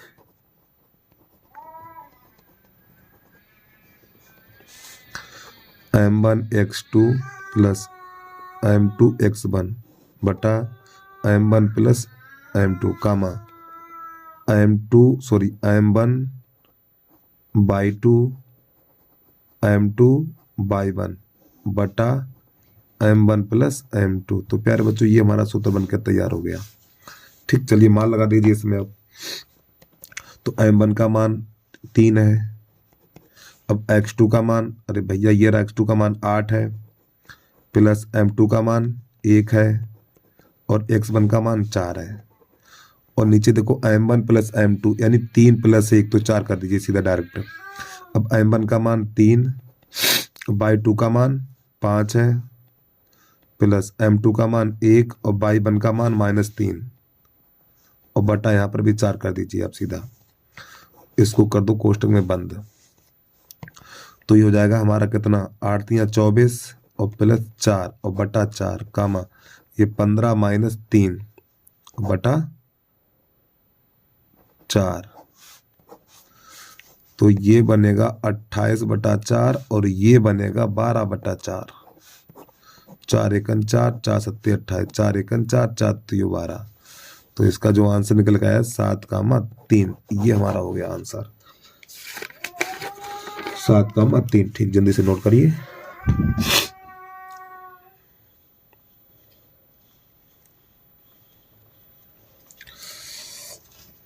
अब इसका अगला प्रश्न है, एक लंबवृत्तीय बेलन के आधार का क्षेत्रफल, थोड़ा जूम करके दिखा दूं मैं आपको। देखिए, एक लंबवृत्तीय बेलन के आधार का क्षेत्रफल 81 पाई सेंटीमीटर है और इसकी ऊंचाई 14 सेंटीमीटर। तो इसका वक्रपृष्ठ ज्ञात कीजिए। ठीक, कैसे करते हैं देखना इसको अब आप। तो नंबर है दूसरे का 5वां, यानी यहाँ खाली, यहाँ पे जो इसकी ऊंचाई है h बराबर है 14 सेंटीमीटर। तो बेलन के आधार का क्षेत्रफल, बेलन के आधार का क्षेत्रफल बराबर है हमारा कितना, 81 पाई इतना। तो बेलन के आधार का क्षेत्रफल 81 पाई है। अब यहां से प्यारे बच्चों क्या करेंगे, आधार का क्षेत्रफल होता है पाई r स्क्वायर होता है। ठीक, इतना 81 पाई। तो इससे कर लो राम राम। ठीक है, तो ये r स्क्वायर बराबर 81 को 9 पे घात 2 लिख सकते हैं, तो घात से घात कट जाएगी। तो r बराबर 9 सेंटीमीटर इतना। तो प्यारे बच्चों में r भी मिल गया, h भी मिल गया। अब क्या करेंगे, इस बेलन का वक्रपृष्ठ लगा दीजिए। बेलन का वक्रपृष्ठ 2 पाई r h। चलिए समझिए इसकी बात को। तो 2 गुणा 22 बटा 7 और r का मान 9 है और h का मान वो 14 ऊपर दे रखा है। तो 7 एकन 7, 7 दूनी 14, गुणा करा दीजिए इसका। तो ये हो जाएगा हमारा 12 दूनी 44, 44 दूनी 88। तो 88 गुणा 9, 9 का गुणा करा दीजिए इसमें। तो 9 अट्ठे 72 की 2 हासिल 7, 9 अट्ठे 72, 72 और 7, 72 7 79 हो जाएगा वर्ग सेंटीमीटर। ठीक है, चलिए कर लो जल्दी से। अब इसके बाद प्रश्न नंबर है हमारा, इसका है 4 चम्मच। 4 चम्मच भी देख लो इसको, थोड़ा जूम कर लूं मैं। अब ठीक है, यहाँ पे देखो, एक मीनार के आधार से 100 मीटर और 25 मीटर दूर उसी समतल पर स्थित 2 बिंदुओं ए और बी जो एक सीधी रेखा में है, इन पर किसी मकान के उन्नयन कोण क्रमशः एक दूसरे के कोण पूरक कोण है। तो मीनार की ऊंचाई ज्ञात कीजिए। ठीक, कैसे करते हैं देखना, इसको समझिए ध्यान से। तो प्यारे बच्चों, ये हमारी एक मीनार है। ठीक, मीनार के आधार से ये, ठीक, यहाँ पे 2 बिंदु है हमारे, कौन कौन से हैं, ए और बी। मान लो यहाँ पर है हमारा बी और इधर है हमारा ए। तो प्यारे बच्चों, ये वाली दूरी हमारी 25 मीटर है। ठीक, और फिर यहाँ से लेके यहाँ तक ये 100 मीटर दूरी है। यहाँ से लेके यहाँ तक की दूरी हमारी 100 मीटर। तो ये जो उन्नयन कोण है, एक ये बना और एक ये बना है। ठीक, तो ये वाला हो जाएगा हमारा थीटा और ये वाला हो जाएगा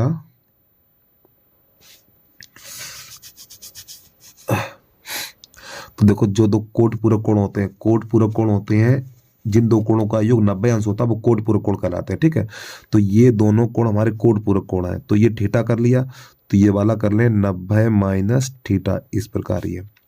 तो ये वाली ऊंचाई हमारी एच है, तो यहाँ पे ए बी सी और यहाँ लिख लें डी। तो यहाँ पे लिखेंगे माना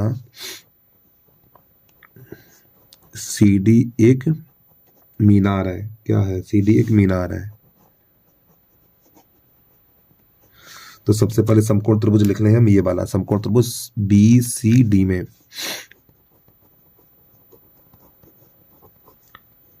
समकोण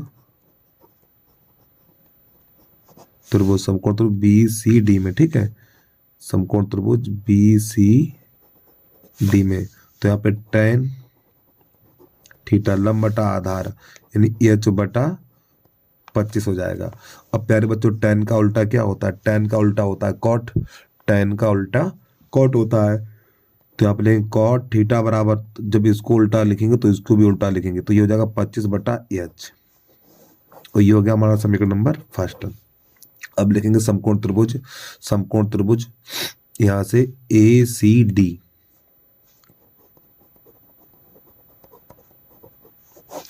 समकोण त्रिभुज ए सी डी में। तो प्यारे बच्चों यहाँ पे लिखेंगे tan 90 माइनस थीटा, तो एच बटा 100 हो जाएगा हमारा ये। अब देखो tan 90 माइनस थीटा बन जाता है cot थीटा, तो cot थीटा बराबर एच बटा 100। और प्यारे बच्चों ये समीकरण नंबर बन गया 2।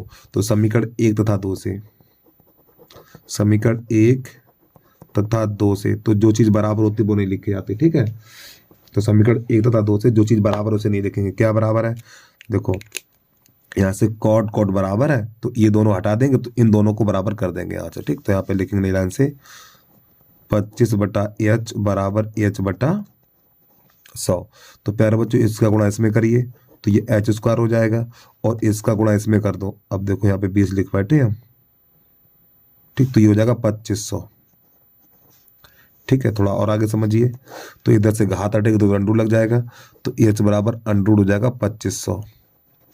तो एच बराबर, अब देखो 25 5 का वर्ग है, और ये वर्गमूल में जीरो की संख्या आधी हो जाती है, तो यहाँ पे 2 जीरो है तो 1 जीरो हो जाएगा। तो ये हमारा आंसर आ गया मीटर। चलिए प्रश्न को पूरा देखिए, आप आगे बढ़िए जल्दी से।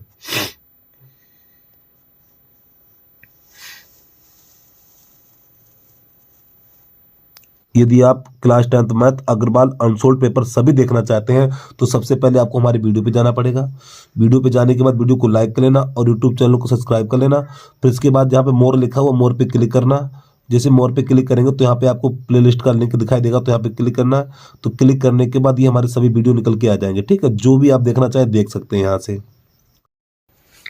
प्रश्न नंबर 3 है हमारा, यदि एक समद्विबाहु त्रिभुज ABC जिसमें AB बराबर AC बराबर 6 सेंटीमीटर है, यानी AB और AC की माप है वो 6 सेंटीमीटर है, तो 9 सेंटीमीटर त्रिज्या के एक वृत्त में अंकित है, तो त्रिभुज का क्षेत्रफल ज्ञात कीजिए। ठीक, तो कैसे करते देखना।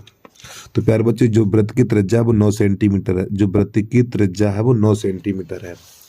अब देखो वृत्त की त्रिज्या जो 9 सेंटीमीटर, तो उसका व्यास कितना होगा? तो प्यारे बच्चों इसका व्यास होगा हमारा 18। तो देखो ये बना लिया हमने इसका व्यास। ठीक, तो जो त्रिभुज बनेगा वृत्त के एक ही भाग में होगा, या तो उधर होगा या फिर इधर होगा। अब देखिए ये हमारा व्यास, ठीक, यहाँ पे कर लें हम O। ठीक, ध्यान समझते रहना है। अब ये बना लिया हमने त्रिज्या। अब यहीं से हमें बनाना है एक वृत्त, वो त्रिभुज बनाना है इस प्रकार। ये इसको यहाँ से मिला दो और इसको मिला दो यहाँ से आप, और इसको यहाँ से ऐसे मिला दें हम।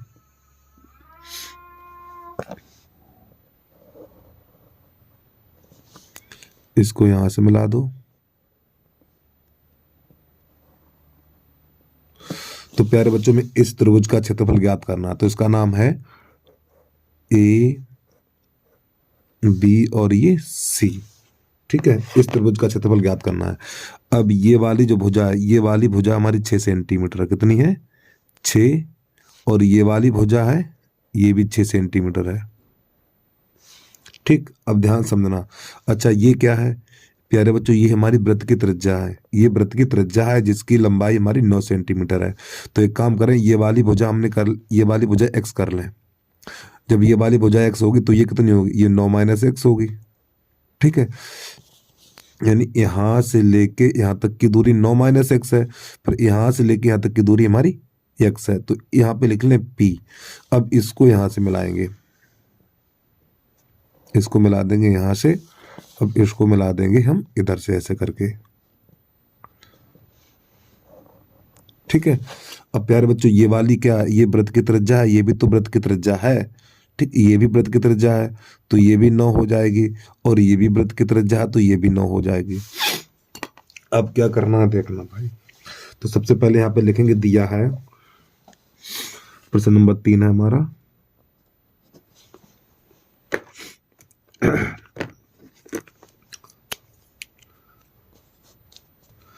तो यहाँ पे लिखेंगे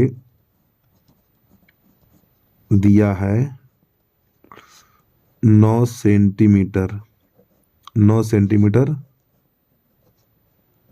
त्रिज्या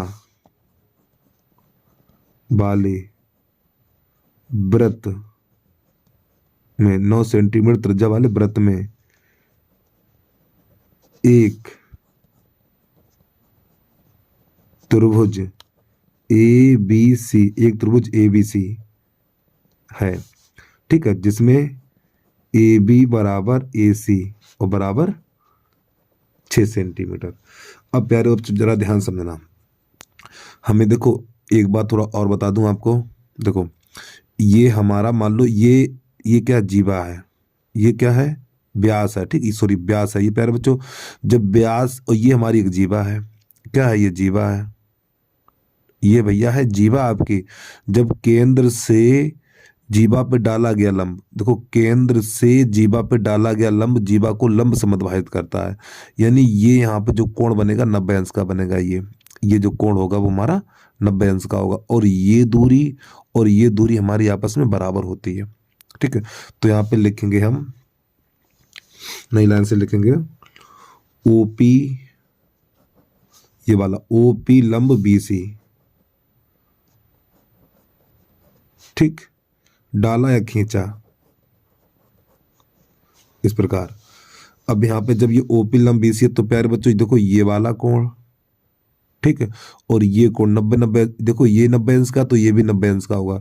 तो यहाँ पे हम लिखेंगे ये वाला त्रिभुज लेंगे पहले हम, तो यहाँ पे लिखेंगे त्रिभुज OPC में, OPC में, तो इसमें पाइथागोरस प्रमेय लगाएंगे, तो ये वाली भुजा हमारी कर्ण है। ठीक है, तो यहाँ पे लिखेंगे OC का वर्ग बराबर PO का वर्ग प्लस PC का वर्ग। ठीक है, अब OC का मान कितना है, OC कहाँ पर है, ये OC ये रही OC, हाँ ये वाली 9 का वर्ग हो जाएगा इधर बराबर, और इसका मान कितना है OP, ये हो जाएगा 9 माइनस एक्स का वर्ग और प्लस इसका मान हमें पता नहीं। ठीक है, PC का वर्ग। अब प्यारे बच्चों यहाँ पे जब इसका हम प्रसार करेंगे तो ये हो जाएगा हमारा 9 में 81 बराबर, इसका प्रसार करेंगे तो ये 81 प्लस एक्स स्क्वायर और माइनस का 18x हो जाएगा। ठीक है, और प्लस का PC का वर्ग, तो 81 से 81 कट जाएगा ये हमारा। तो एक काम करो, अब इन दोनों को इधर भेज दो, तो ये माइनस का तो प्लस का हो जाएगा, तो यहाँ पे लिखेंगे 18x और माइनस का एक्स स्क्वायर बराबर PC का वर्ग इतना। ठीक, अब यहाँ पे क्या करेंगे, अब समकोण त्रिभुज ये वाला लेंगे हम, ये समकोण त्रिभुज लेंगे। ठीक, तो यहाँ पे लिखेंगे समकोण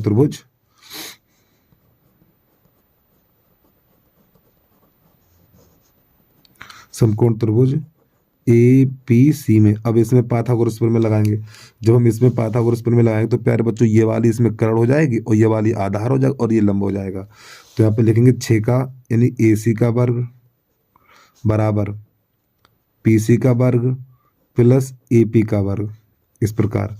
तो यहाँ पे AC हमारा 6 है तो 6 का वर्ग हो जाएगा यहाँ पर 36। अब प्यारे बच्चों देखो A यहाँ पे क्या लिखा हुआ है, ये हाँ पीसी का वर्ग है ये, तो पीसी का वर्ग में क्या लिखेंगे, ये वाला मान रख दीजिए पूरा, तो यहाँ पे हो जाएगा 18x माइनस एक्स स्क्वायर और प्लस, अब एपी का वर्ग कितना, देखो एपी, एपी का मान एक्स है तो यहाँ पे एक्स स्क्वायर हो जाएगा आपका। तो प्यारे बच्चों इससे ये कट जाएगा, तो यहाँ पे बचेगा 18x बराबर 36, 18x बराबर 36, तो हो जाएगा 18 एकन 18 और 18 दूनी 36, तो x बराबर निकलेगा हमारा 2, इतना। अब समझिए इसकी बात को, अब ये जो हमारा x का मान निकला है, ये प्यारे बच्चों ये वाली जो माप निकली वो 2 निकली है, कितनी, 2 निकली है ये वाली, ठीक है। अब हमें मान किसका चाहिए, अब इसका मान चाहिए, देखो ये दूरी और ये दूरी प्यारे बच्चों आपस में बराबर है, ये वाली दूरी और ये दूरी आपस में कैसी है, बराबर है, ठीक है। इसको समीकरण नंबर कर लो 1। अब यहाँ समझो, तो x का मान समीकरण 1 में रखने पर, तो यहाँ पे लिखो x का मान, x का मान समीकरण 1 में रखने पर, तो x का मान समीकरण नंबर 1 में रखेंगे, ठीक है। चलिए एक कहाँ पर है ये हमारा, ये रहा, तो यहाँ पे मान रखेंगे, तो यहाँ पर हो जाएगा हमारा ये 18 गुणा 2 माइनस फिर 2 पे घात 2 और बराबर पीसी का वर्ग, तो 18 दूनी 36 और माइनस 2 दूनी 4 बराबर पीसी का वर्ग, तो प्यारे बच्चों पीसी का वर्ग बराबर हो जाएगा अंडर रूट 32 हो जाएगा, तो पीसी बराबर हमारा जो निकलेगा वो 8 अंडर रूट 2 निकलेगा, 8 अंडर रूट 2। अब समझिए, यानी जो ये वाली जो माप निकली है हमारी, प्यारे बच्चों ये जो माप निकली है ये वाली, ये निकली है 8 अंडर रूट 2, तो ये भी 8 अंडर रूट 2 होगी, ठीक है, यहाँ से लेके। तो अब ये पूरी दूरी कितनी हो जाएगी, अरे भैया देखो ये 8 अंडर, ये वाली 8 अंडर 2 और ये 8 अंडर 2 है, तो ये पूरी दूरी हो जाएगी 8 8 16 अंडर 2, ठीक है। तो यहाँ पे अब लिखेंगे त्रिभुज ए बी सी का क्षेत्रफल, त्रिभुज ए बी सी का क्षेत्रफल, नई लाइन से लिखेंगे यहाँ पे त्रिभुज ए बी सी का क्षेत्रफल, तो त्रिभुज का क्षेत्रफल होता है 1/2 आधार गुणा ऊंचाई। अब समझिए, देखो प्यारे बच्चों ये इसका हो जाएगा आधार, जिस भुजा पे लंब होता है वह भुजा आधार कहलाती है, तो देखो ये लंब है हमारा ये, तो ये पूरी भुजा आधार हो जाएगी, तो 8 और 8 यानी 16 अंडर रूट 2 और ये इसकी ऊंचाई, तो ये ऊंचाई इसकी कितनी निकली, 2 निकली है, तो यहाँ पे हो जाएगा 1/2 1/2 आधार कितना, तो 8 8 16 हो जाएगा हमारा ये। यार प्यारे बच्चों गलती कर बैठे हम, देखो ये गलत कर दिया, यहाँ पे जब इसके गुणनखंड काटेंगे 32 के, तो इसको ये लिखा जाएगा, देखो ऐसे समझिए 16 गुणा 2 हो जाएगा, ठीक, तो इसका 4 लिखा जाएगा, हमने 32 कर बैठे यार हम, ये 32, ठीक है। तो यहाँ पे कितना होगा, ये 4 कर लीजिए, माफी चाहता हूँ प्यारे बच्चों, ये 4 अंडर 2 होगा, ठीक, ये दूरी 4 अंडर 2 और ये 4 अंडर 2, तो 4 4 8 अंडर 2 हो जाएगा यहाँ पे, तो यहाँ पे लिखेंगे हम 8 अंडर रूट 2 और गुणा ऊंचाई इसकी 2 है, तो प्यारे बच्चों 2 से 2 कट जाएगा, तो हमारा बचेगा ये 8 अंडर रूट 2 वर्ग सेंटीमीटर, ये हमारा आंसर हो गया, ठीक है। चलिए प्रश्न को पूरा देख लें आप एक बार। और प्यारे बच्चों जिस बच्चे ने अभी तक यूट्यूब चैनल को सब्सक्राइब नहीं किया तो भैया यूट्यूब चैनल को सब्सक्राइब कर लो, वीडियो को लाइक कर लो और इस वीडियो को ज़्यादा से ज़्यादा लोगों में शेयर जरूर कर देना भैया। व्हाट्सएप ग्रुप है, फेसबुक है, इंस्टाग्राम है, जहाँ पर भी शेयर करना जाए इसका लिंक शेयर जरूर कर दें आप। तो प्रश्न नंबर 3 का अथवा का पहला, सिद्ध कीजिए कि किसी बिंदु से वृत्त पर खींची गई 2 स्पर्श रेखाओं के बीच का कोण स्पर्श बिंदुओं को केंद्र पर बनाने वाले रेखाखंड द्वारा बनाई गए कोण का पूरक कोण हो, ठीक। कैसे करते हैं देखना है इसको भैया, इसको हम, तो सबसे पहले प्यारे बच्चों ने वृत्त बनाया, तो इसका केंद्र है O, ठीक है। अब एक बिंदु हमने P बाहर ले लिया, तो इसको यहां से ऐसे मिलाएंगे, तो ये स्पर्श बिंदु हमारे, इसको यहां से मिला देंगे,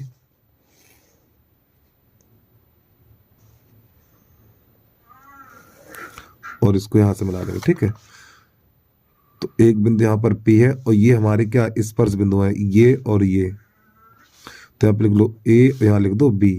अब स्पर्श बिंदु को केंद्र से मिलाएंगे, स्पर्श बिंदु को केंद्र से मिलाएंगे। इसको यहाँ से मिलाएंगे हम, इसको यहाँ से मिला देंगे और इसको यहाँ से मिला देंगे ये। तो प्यारे बच्चों बता दो, देखो ये हमारा वृत्त का केंद्र है, ये हमारा वृत्त का केंद्र है। तो वृत्त के केंद्र से स्पर्श बिंदु को मिलाते हैं तो ये कोण बनता 90 अंश का। ठीक, और समझिए, यानी वृत्त के केंद्र से स्पर्श बिंदु को मिलाते तो ये कोण 90 अंश का होगा और ये 90 अंश का होगा और इधर वाला भी 90 अंश का होगा। तो हमें सिद्ध करना कि इन दोनों कोणों का योग 180 अंश होता है, ये सिद्ध करना है। ठीक है, तो यहाँ पे लिखेंगे नई लाइन से। तो सबसे पहले प्रश्न नंबर तीसरे का अथवा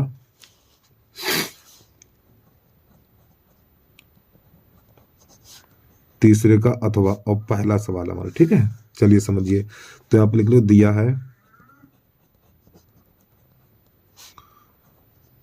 ओ केंद्र वाले वृत्त में एपी तथा बीपी दो वृत्त की स्पर्श रेखाएं हैं। ठीक है, अब इसमें सिद्ध करना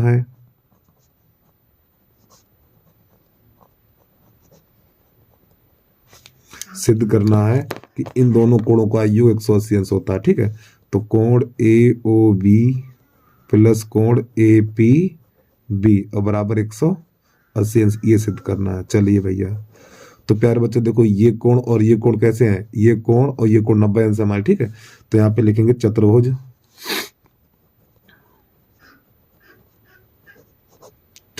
उपत्त में लिखेंगे। ठीक है, ये हम यानी यहां से अब हल कर रहे हैं हम। तो चतुर्भुज AOBP में, ठीक, और चतुर्भुज के अंतःकोणों का योग 360 होता है। तो यहाँ पे लिखेंगे हम कोण A प्लस कोण AOB और प्लस कोण B और प्लस कोण APB बराबर 360। तो प्यारे बच्चों, इसका मान 90 अंश है, प्लस कोण AOB इसका भी मान 90 अंश है, प्लस कोण APB बराबर 360। अब ये 90 और 90 180 हो जाएगा। तो कोण AOB और प्लस कोण APB बराबर 360 माइनस 180। तो कोण AOB प्लस कोण APB बराबर 180।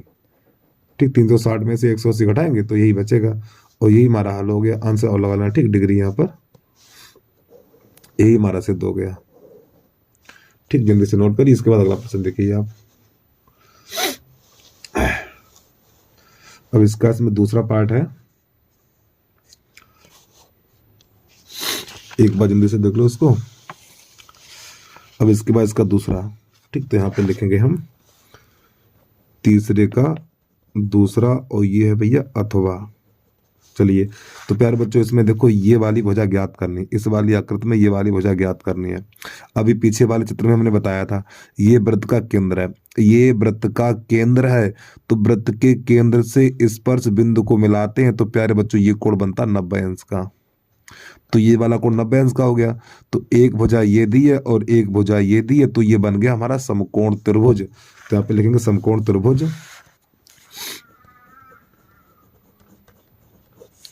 समकोण त्रिभुज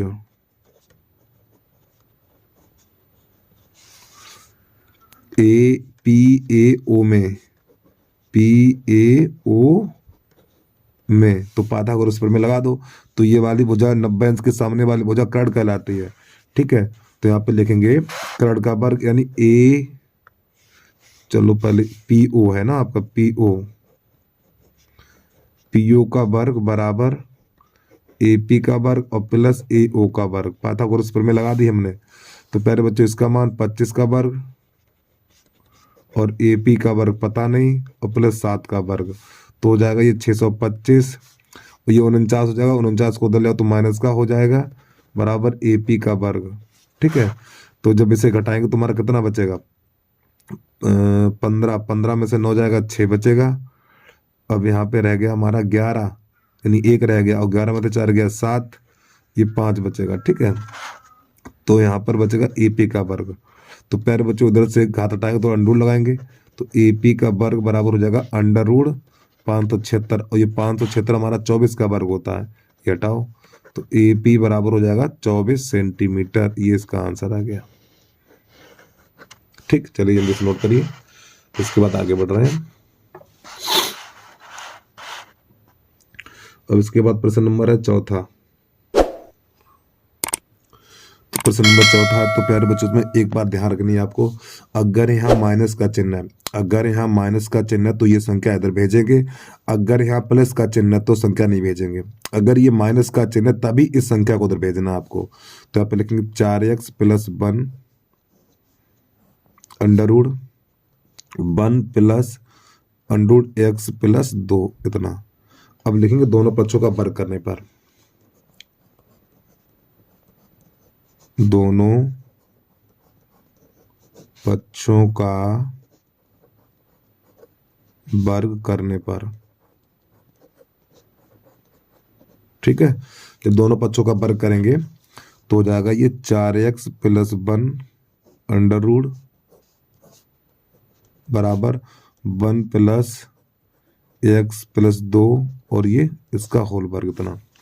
तो प्यारे बच्चों इस 2 से ये अंडर कट जाएगा इसका, तो यहाँ पर बचेगा ये 4x + 1 बराबर, अब इसका a + b का होल वर्ग, तो देखो a² plus b² plus 2a और b इतना। ठीक है, अब यहाँ से ये तो ऐसे रहेगा 4x + 1 बराबर, ये 1 का वर्ग 1 होता है, और इसका भी अंडर उठ जाएगा, तो यहाँ पे बचेगा x + 2। ठीक, और प्यारे बच्चों ये हो जाएगा 2x, सॉरी 2, 2 1 2, 2 और अंडर रूट x + 2 इतना। अब ये 1 से 1 कट जाएगा हमारा। अब ये दोनों संख्याएं बची हैं, इन दोनों को इधर ले आओ, तो हमारा हो जाएगा ये 4x - x, और ये माइनस का 2 हो जाएगा, और बराबर बचेगा 2 अंडर रूट x + 2 इतना। ठीक, अब यहाँ से क्या करेंगे, इसे थोड़ा हल करेंगे, तो 4x में से x घटा देंगे तो यहाँ पे बचेगा 3x और माइनस का 2 बराबर, यहाँ पर हो जाएगा 2x + 2। अब यहाँ पुनः दोनों पक्षों का वर्ग करेंगे हम। ठीक है, तो यहाँ पे लिखेंगे पुनः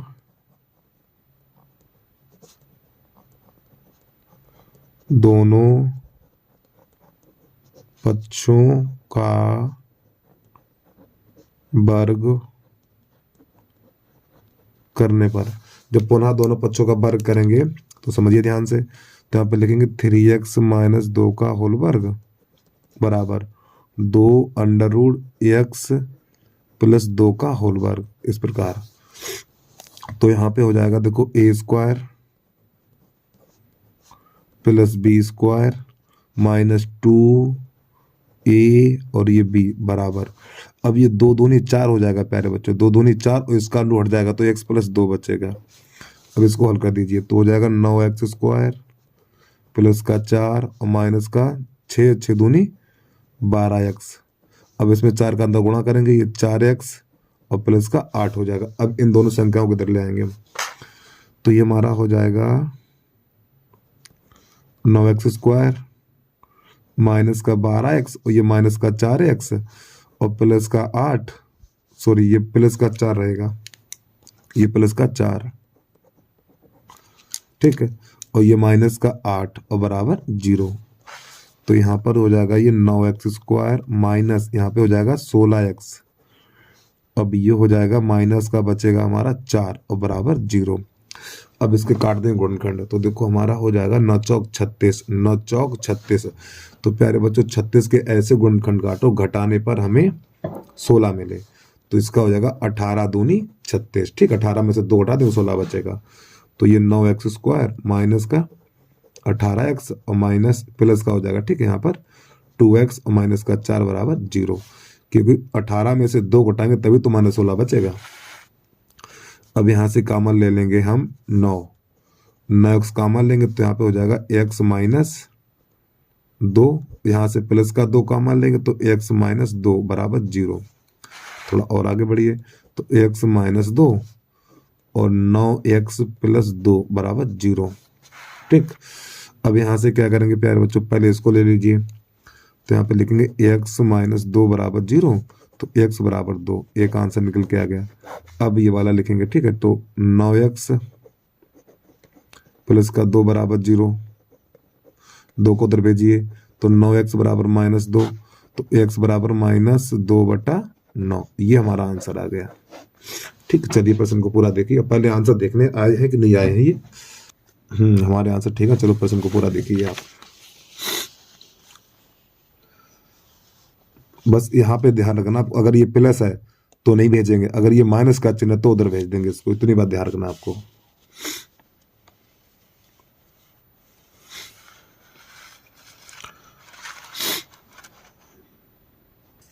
प्रश्न नंबर है चौथे का, अथवा ये भी देख लो। तो यहाँ पे लिखा हुआ है एक आयताकार पार्क की लंबाई उसकी चौड़ाई से 8 मीटर अधिक है। यदि पार्क का क्षेत्रफल 240 वर्ग मीटर है तो पार्क की लंबाई और चौड़ाई ज्ञात करिए। ठीक है, तो कैसे करते हैं देखिए इसको आप। तो इसमें हम मानेंगे, माना यानी प्रश्न कर रहा है एक आयताकार पार्क की लंबाई उसकी चौड़ाई से 8 मीटर अधिक है। तो यहाँ पे लिखेंगे माना आयत की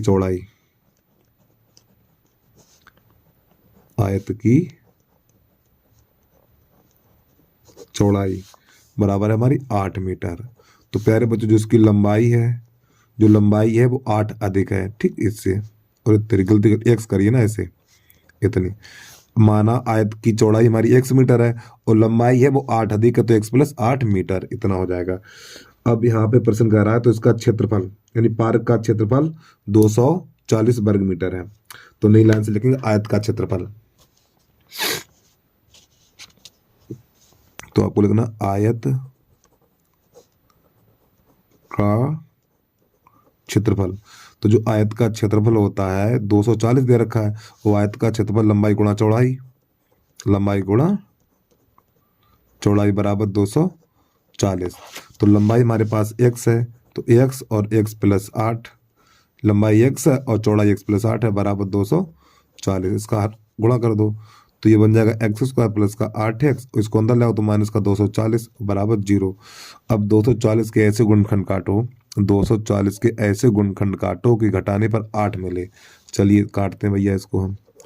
तो सबसे पहले 2 से काटो, 2 1 2, ये हो जाएगा 0। फिर 2 से काटो 60 हो जाएगा, फिर 2 से काटो 30 हो जाएगा, हमें 18 करना है। फिर 2 से काटो 15 हो जाएगा, सॉरी 8 लाना है हमें, ठीक है। तो 2 दूनी 4, 4 दूनी 8, 8 दूनी 16। फिर 3 से काटो और 3 पंजे 15। तो एक काम करो यहाँ पे देखो, 2 दूनी 4, 4 दूनी 8 और 8 तियाँ 24, ठीक, 24 तो ये हो गया, और 5 दूनी 10, बात नहीं बनी। देखो बात ऐसे बनेगी, देखो पहले 2 दूनी 4, 2 दूनी 4 और 4 पंजे 20, ठीक, तो ये 20 हो गया। अब 2 दूनी 4, 4 तो ये 12, ठीक, ये बात बनेगी हमारी। तो यानी 20 गुणा 12 लिखेंगे यहाँ पर। थोड़ा इसको और आगे निकालेंगे तो ये हो जाएगा हमारा एक्स स्क्वायर प्लस 20x और माइनस का 12x और ये माइनस का 240 और बराबर 0। तो यहाँ से इसमें से x कॉमन ले लेंगे। जब x कॉमन लेंगे तो प्यारे बच्चों बचेगा यहाँ पर x प्लस 20, यहाँ से माइनस का 12 कॉमन लेंगे।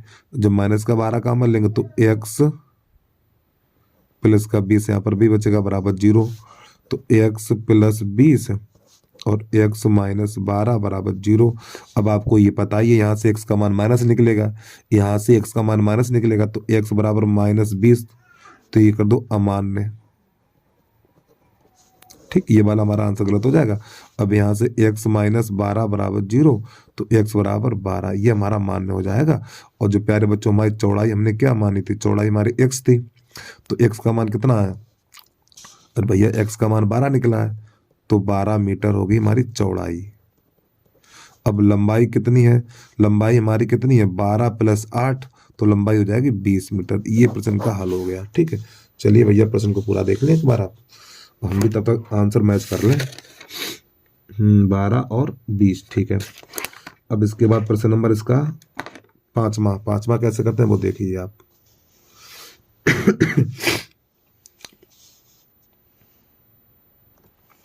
तो प्रश्न नंबर 5वां है, देखो ये हमारी प्रमेय है जो हमारी एनसीईआरटी किताब है, तो उसमें पेज नंबर 155 और जो प्रश्नावली है हमारी कौन सी है यार ये 6.4 से पहले दी हुई है, ठीक है, यानी 6.4 से पहले है, समरूप त्रिभुज वाली है ये।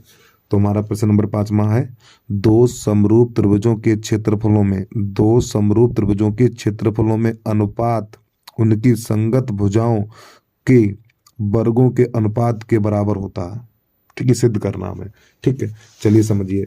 तो सबसे पहले प्यारे बच्चों दो चित्र बनाएंगे हम। तो ये हमारे रहे दो चित्र,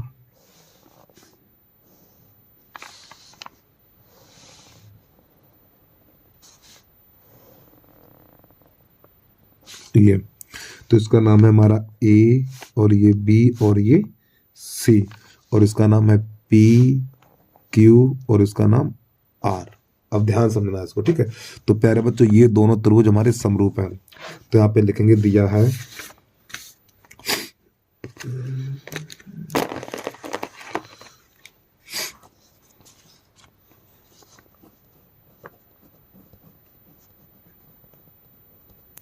है त्रिभुज ए बी सी और समरूप त्रिभुज पी क्यू आर। ये दोनों त्रिभुज कैसे हमारे समरूप है, तो इसमें सिद्ध करना है हमें, तो नई लाइन से लिखेंगे सिद्ध करना है।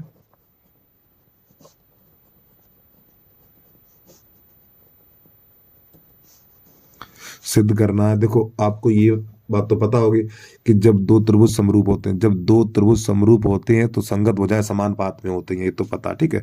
तो सिद्ध करना है, इसमें लिखेंगे एरिया त्रिभुज ए बी सी बटा एरिया यानी ए आर त्रिभुज पी क्यू आर और बराबर। अब देखो इतने ये वाली भुजा इसके संगत है, तो आप लिखेंगे ए बी बटा पी क्यू, फिर इसका होल वर्ग बराबर, फिर लिखेंगे ए सी बटा पी आर, ए सी बटा पी आर इसका होल वर्ग। और समझिए फिर इसके बाद ये वाली भुजा बची हुई हमारी ये, तो यहाँ पे लिखेंगे बी सी बटा, अरे भैया बी सी बटा क्यू आर, ये सिद्ध करना है, ठीक है। चलिए ध्यान समझना। तो नई लाइन से अब इसको हल करेंगे, तो उपपत्ति में लिखेंगे यहाँ पर हम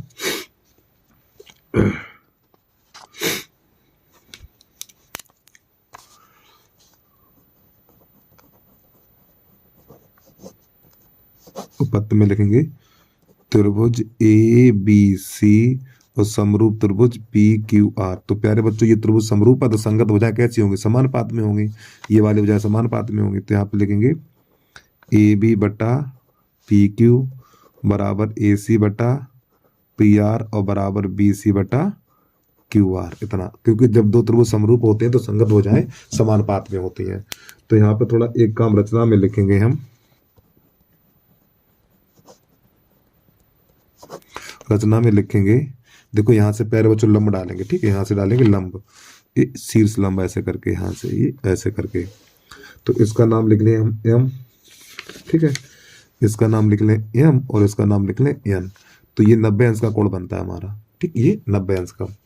तो यहाँ पे लिखेंगे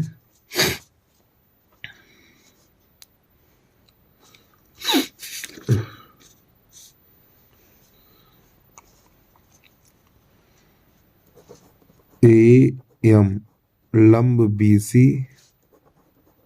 तथा पी एन लंब क्यू आर, खींचा या फिर डाला ये लिख सकते हैं। अब समझिए ध्यान से, अब यहां पे हम लिखेंगे त्रिभुज,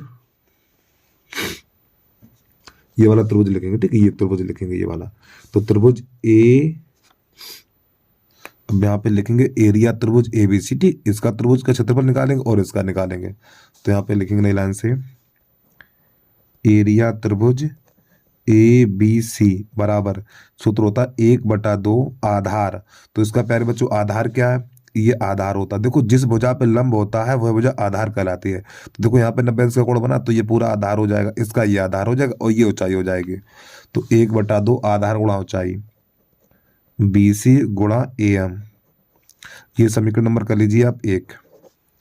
अब इसके बाद इस त्रिभुज का क्षेत्रफल निकालेंगे। तो यहाँ पे लिखेंगे एरिया त्रिभुज PQR बराबर, तो इसका भी 1/2 और इसका आधार हो जाएगा हमारा क्या, इसका आधार हो जाएगा QR और इसकी ऊंचाई PN हो जाएगी।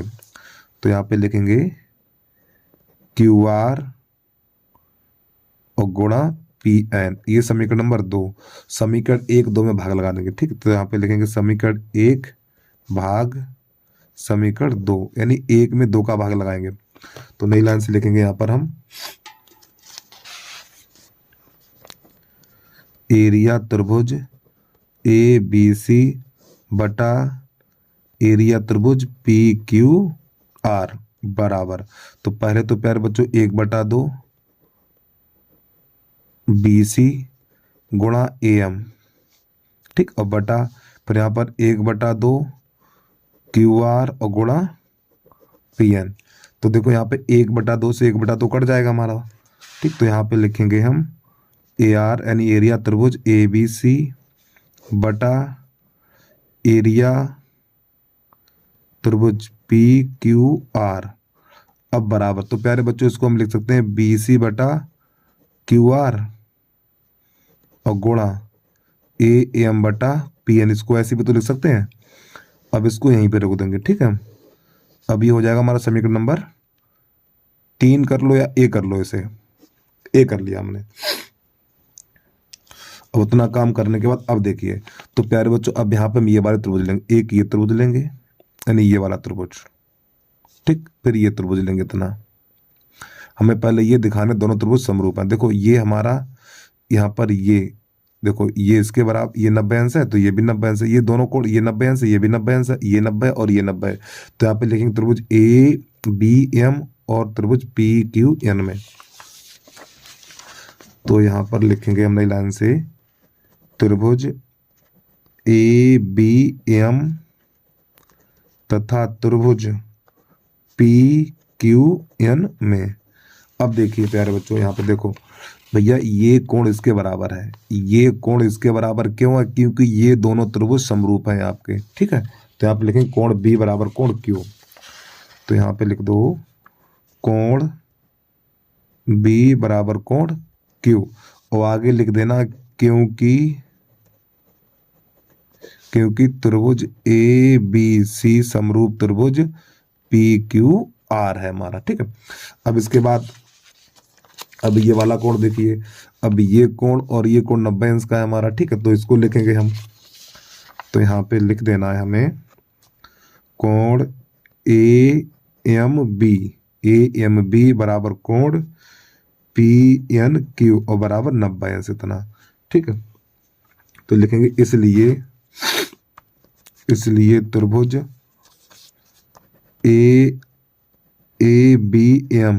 ABM और समरूप त्रिभुज PQN, ये दोनों त्रिभुज कैसे हो गए, समरूप हो गए और किसके आधार पे हो गए, तो यहाँ पे लिखेंगे A कसौटी के आधार पे। और जब ये त्रिभुज हमारे समरूप हो गए हैं प्यारे बच्चों, देखिए जब ये त्रिभुज हमारे दोनों समरूप हैं तो इसकी संगत भुजाएं कैसी होंगी, इसकी संगत भुजाएं समानुपात में होंगी। तो प्यारे बच्चों उनके चित्र मैंने दोबारा बना लिया, ठीक, दिक्कत हो रही थी आगे पीछे करने में। देखो तो प्यारे बच्चों ये दोनों त्रिभुज, देखो अभी जो हमने दिखाया था आपको, ये दोनों त्रिभुज हमारे कैसे हैं, समरूप हैं भैया। ये दोनों त्रिभुज प्यारे बच्चों समरूप हैं। ये जब ये दोनों त्रिभुज समरूप हैं तो संगत भुजाएं कैसी होंगी, तो संगत भुजाएं होंगी समानुपात में। तो इसको लिखेंगे AB बटा PQ, क्या लिखेंगे, तो यहाँ पे लिखेंगे AB बटा PQ और बराबर AM बटा PN, ठीक, ये चीज। अब ये चीज कहाँ रखेंगे जाके, ठीक, अब ध्यान समझना इस चीज को। तो यहाँ पे लिख दो समीकरण नंबर, कहाँ गया समीकरण नंबर हमारा, A में रखेंगे, ठीक है। समीकरण नंबर A है तो A में रखने पर तो लिख दो A में रखने पर, चलिए भैया, तो हमें यानी इसकी जगह पे प्यारे बच्चों, इसकी जगह पे यानी इसकी जगह पे हमें ये लगाना है। तो यहाँ से क्या करके देखना, तो यहाँ पे लिखेंगे एरिया त्रिभुज ए बी सी बटा एरिया त्रिभुज पी क्यू आर बराबर, तो इसकी जगह पे हमें ये लगा देना, तो यहाँ पे लिखेंगे बी सी बटा क्यू आर गुणा ए बी बटा पी क्यू, ये लिख सकते हैं। ठीक, अब ध्यान समझना, देखो अभी थोड़ा आगे कर रहे हैं हम इसको। अब यहाँ से देखिए, अब प्यारे बच्चों ये देखो, यहाँ से उपपत्ति में जो हमने लिखाया था, यहाँ पे देखो ये तीनों भुजाएं आपस में, यानी ये तीनों अनुपात कैसे बराबर है, नहीं है, ये बराबर है। तो हम इसकी जगह पे क्या लिखे, देखो बी सी बटा क्यू आर, बी सी बटा क्यू आर, बी सी बटा क्यू आर की जगह पे ये लगा दें, इसकी जगह पे ये लगा देना। ठीक है, तो यहाँ पे हो जाएगा एरिया त्रिभुज ए बी सी बटा एरिया त्रिभुज पी क्यू आर। अरे भैया ये तीनों आपस में बराबर हैं, तो इसकी जगह पे या इसकी जगह पे लगा दो, कोई दिक्कत नहीं है। तो इसकी जगह पे क्या लिख सकते हैं, ए बी बटा पी क्यू है, तो इसकी जगह पे लगा दो, ये लगा दो, यानी इसकी जगह पे ये लगा दीजिए आप।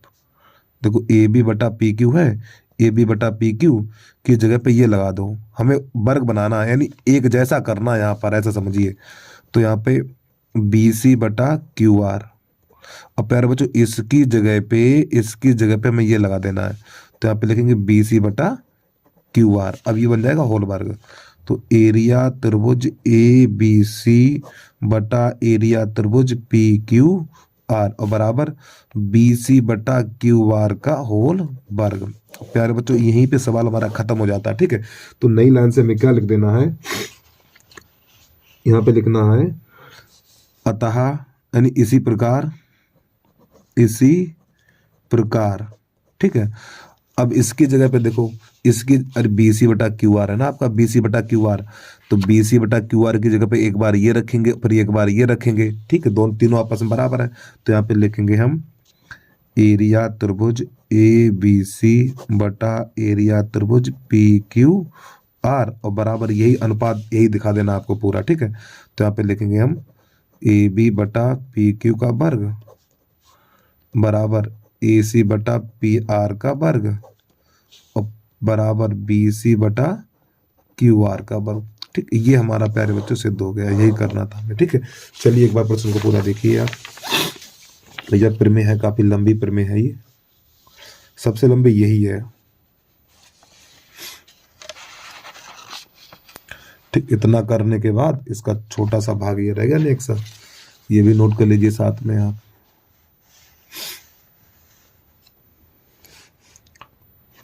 तो ये प्रश्न नंबर 5 में का अथवा है। ठीक है, तो यहाँ पे देखो दिया हुआ पी ए क्यू बी और सी आर और ए सी पर लंब है, यानी पी ए है ना, पी ए क्यू बी, यानी जो पी है वो क्यू बी पे लंब है और जो आर सी है वो ए सी पर लंब है।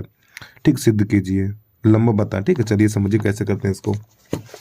तो इसमें पर लिखने दिया है, तो यहाँ पे सबसे पहले लिखेंगे दिया है, क्या दिया हुआ है, पी ए लंब है हमारा क्यू बी पर। तो प्यारे बच्चों कहां पर है ये पी ए लंब है क्यू बी पर, यानी ये वाली जो रेखा है हमारी, ये गलत लिख दिया क्या हमने यार, ये p a comma q b. प्यारे बच्चों ये देखो, ये लंब है और ये लंब है और ये लंब, ये तीनों लंब किस पर है, ये तीनों लंब है हमारे ए सी पर लंब है, भाई लिखा जाएगा। तो यहाँ पे लिखेंगे, इसको हटाइए थोड़ा, तो यहाँ पे लिखेंगे पी ए लंब ए सी, यानी पी ए जो लंब है वो किस पर है, ए सी पर है, कामा क्यू बी लंब, यानी क्यू बी लंब ए सी तथा आर सी लंब है हमारा ए सी।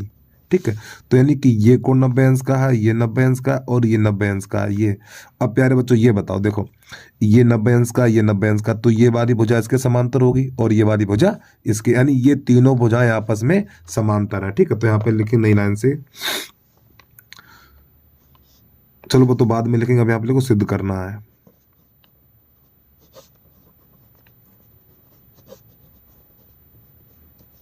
यहाँ पर सिद्ध करना, सिद्ध क्या करना है वो देखिए, तो यहाँ पे लिखेंगे 1/x + 1/y बराबर 1/z। तो प्यारे बच्चों ये हमें सिद्ध करना है। ठीक, अब समझिए क्या करेंगे यहाँ पर। अब ये बताओ, ये वाली भुजा, ये तीनों लंब है ये हमारे, तो ये तीनों आपस में समांतर होंगे। तो यहाँ पर लिखेंगे, तो सबसे पहले यही लिख लो। पहले इस त्रिभुज का नाम लिखो, त्रिभुज, इधर से लिख लो त्रिभुज, या पहले ये नाम लिखो, त्रिभुज ए पी सी में। तो त्रिभुज अरे यार पी ए सी में। तो प्यारे बच्चों ये वाली भुजा इसके समांतर है, ये वाली भुजा इसके समांतर है। ठीक है, या लिखना चाहो पहले लिख दो, देखो कैसे। पी ए लंब ए सी, यानी पी ए लंब ए सी तथा क्यू बी लंब ए सी। ठीक है, इसलिए पी ए समांतर क्यू बी। और जब प्यारे बच्चों ये वाली भुजा इसके समांतर होगी, ध्यान समझना, जब ये वाली भुजा इसके समांतर है तो ये देखो पूरा त्रिभुज देखिए, ये वाला, ये त्रिभुज पूरा देखिए आप। ठीक है, ये तो जब ये वाली भुजा इसके समांतर है तो इस त्रिभुज में लगा दो भैया थेल्स प्रमेय। क्या लगा देंगे? थेल्स प्रमेय। ठीक, कैसे करते हैं देखना। तो यहाँ पे लिखेंगे आप बी सी, या पहले इधर से लिख लीजिए, देखो ये जेड है तो पहले जेड लिख दो बटा, पहले इतना फिर ये इतना एक्स बटा एक्स, और बराबर, तो पहले ये इतना बी बटा, अब लिखेंगे ए प्लस बी पूरा, ए प्लस बी, सॉरी यहाँ पे प्लस का चिन्ह लगा लीजिए प्यारे बच्चों, प्लस ए प्लस, थोड़ा यहाँ प्लस चिन्ह होगा। ठीक है, ये समीकरण नंबर हो जाएगा हमारा 1। अब इसके बाद अब ये वाला त्रिभुज लेंगे हम, त्रिभुज, ठीक, त्रिभुज ए सी आर में, ए सी आर में। चलिए तो यहाँ से लिखेंगे हम त्रिभुज ए सी आर में। अब आगे इसके आगे थोड़ा ये लिख लो दिया है, यहाँ पे लिख लो दिया है। ठीक, अब यहाँ समझिए, अब ये वाली भुजा इसके समांतर है, ये वाली भुजा इसके समांतर है। कैसे लिखेंगे यहाँ पर? तो यहाँ पे लिखेंगे आर सी लंब ए सी तथा क्यू बी लंब ए सी। ठीक, यहाँ पर भी लिख लो दिया है। ठीक, जब ये लंब है तो यहाँ पे लिखेंगे इसलिए आर सी समांतर क्यू बी। तो ये वाली भुजा इसके समांतर हो जाएगी। अब ये वाली भुजा इसके समांतर हो जाएगी तो यहाँ पर भी थेल्स प्रमेय लगा देंगे। तो क्या लिखेंगे? जेड बटा बाई, जेड बटा बाई। तो यहाँ पे लिखेंगे जेड बटा बाई और बराबर, इसी प्रकार यहाँ पर ए और बटा ए बी, ए बटा ए बी, ये समीकरण नंबर ए प्लस बी लिखेंगे, ए बटा ए प्लस बी, ये समीकरण नंबर 2 हो जाएगा हमारा। अरे भैया देखो, पहले ये ए फिर ये ए प्लस बी। ठीक, तो समीकरण 1 तथा 2 को जोड़ने पर, समीकरण 1 तथा 2 को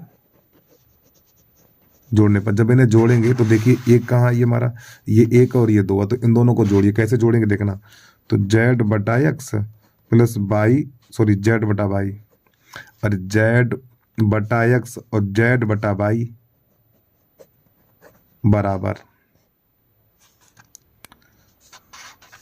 अब यहाँ पर ये b बटा ए प्लस बी और प्लस ए बटा ए प्लस बी, इतना।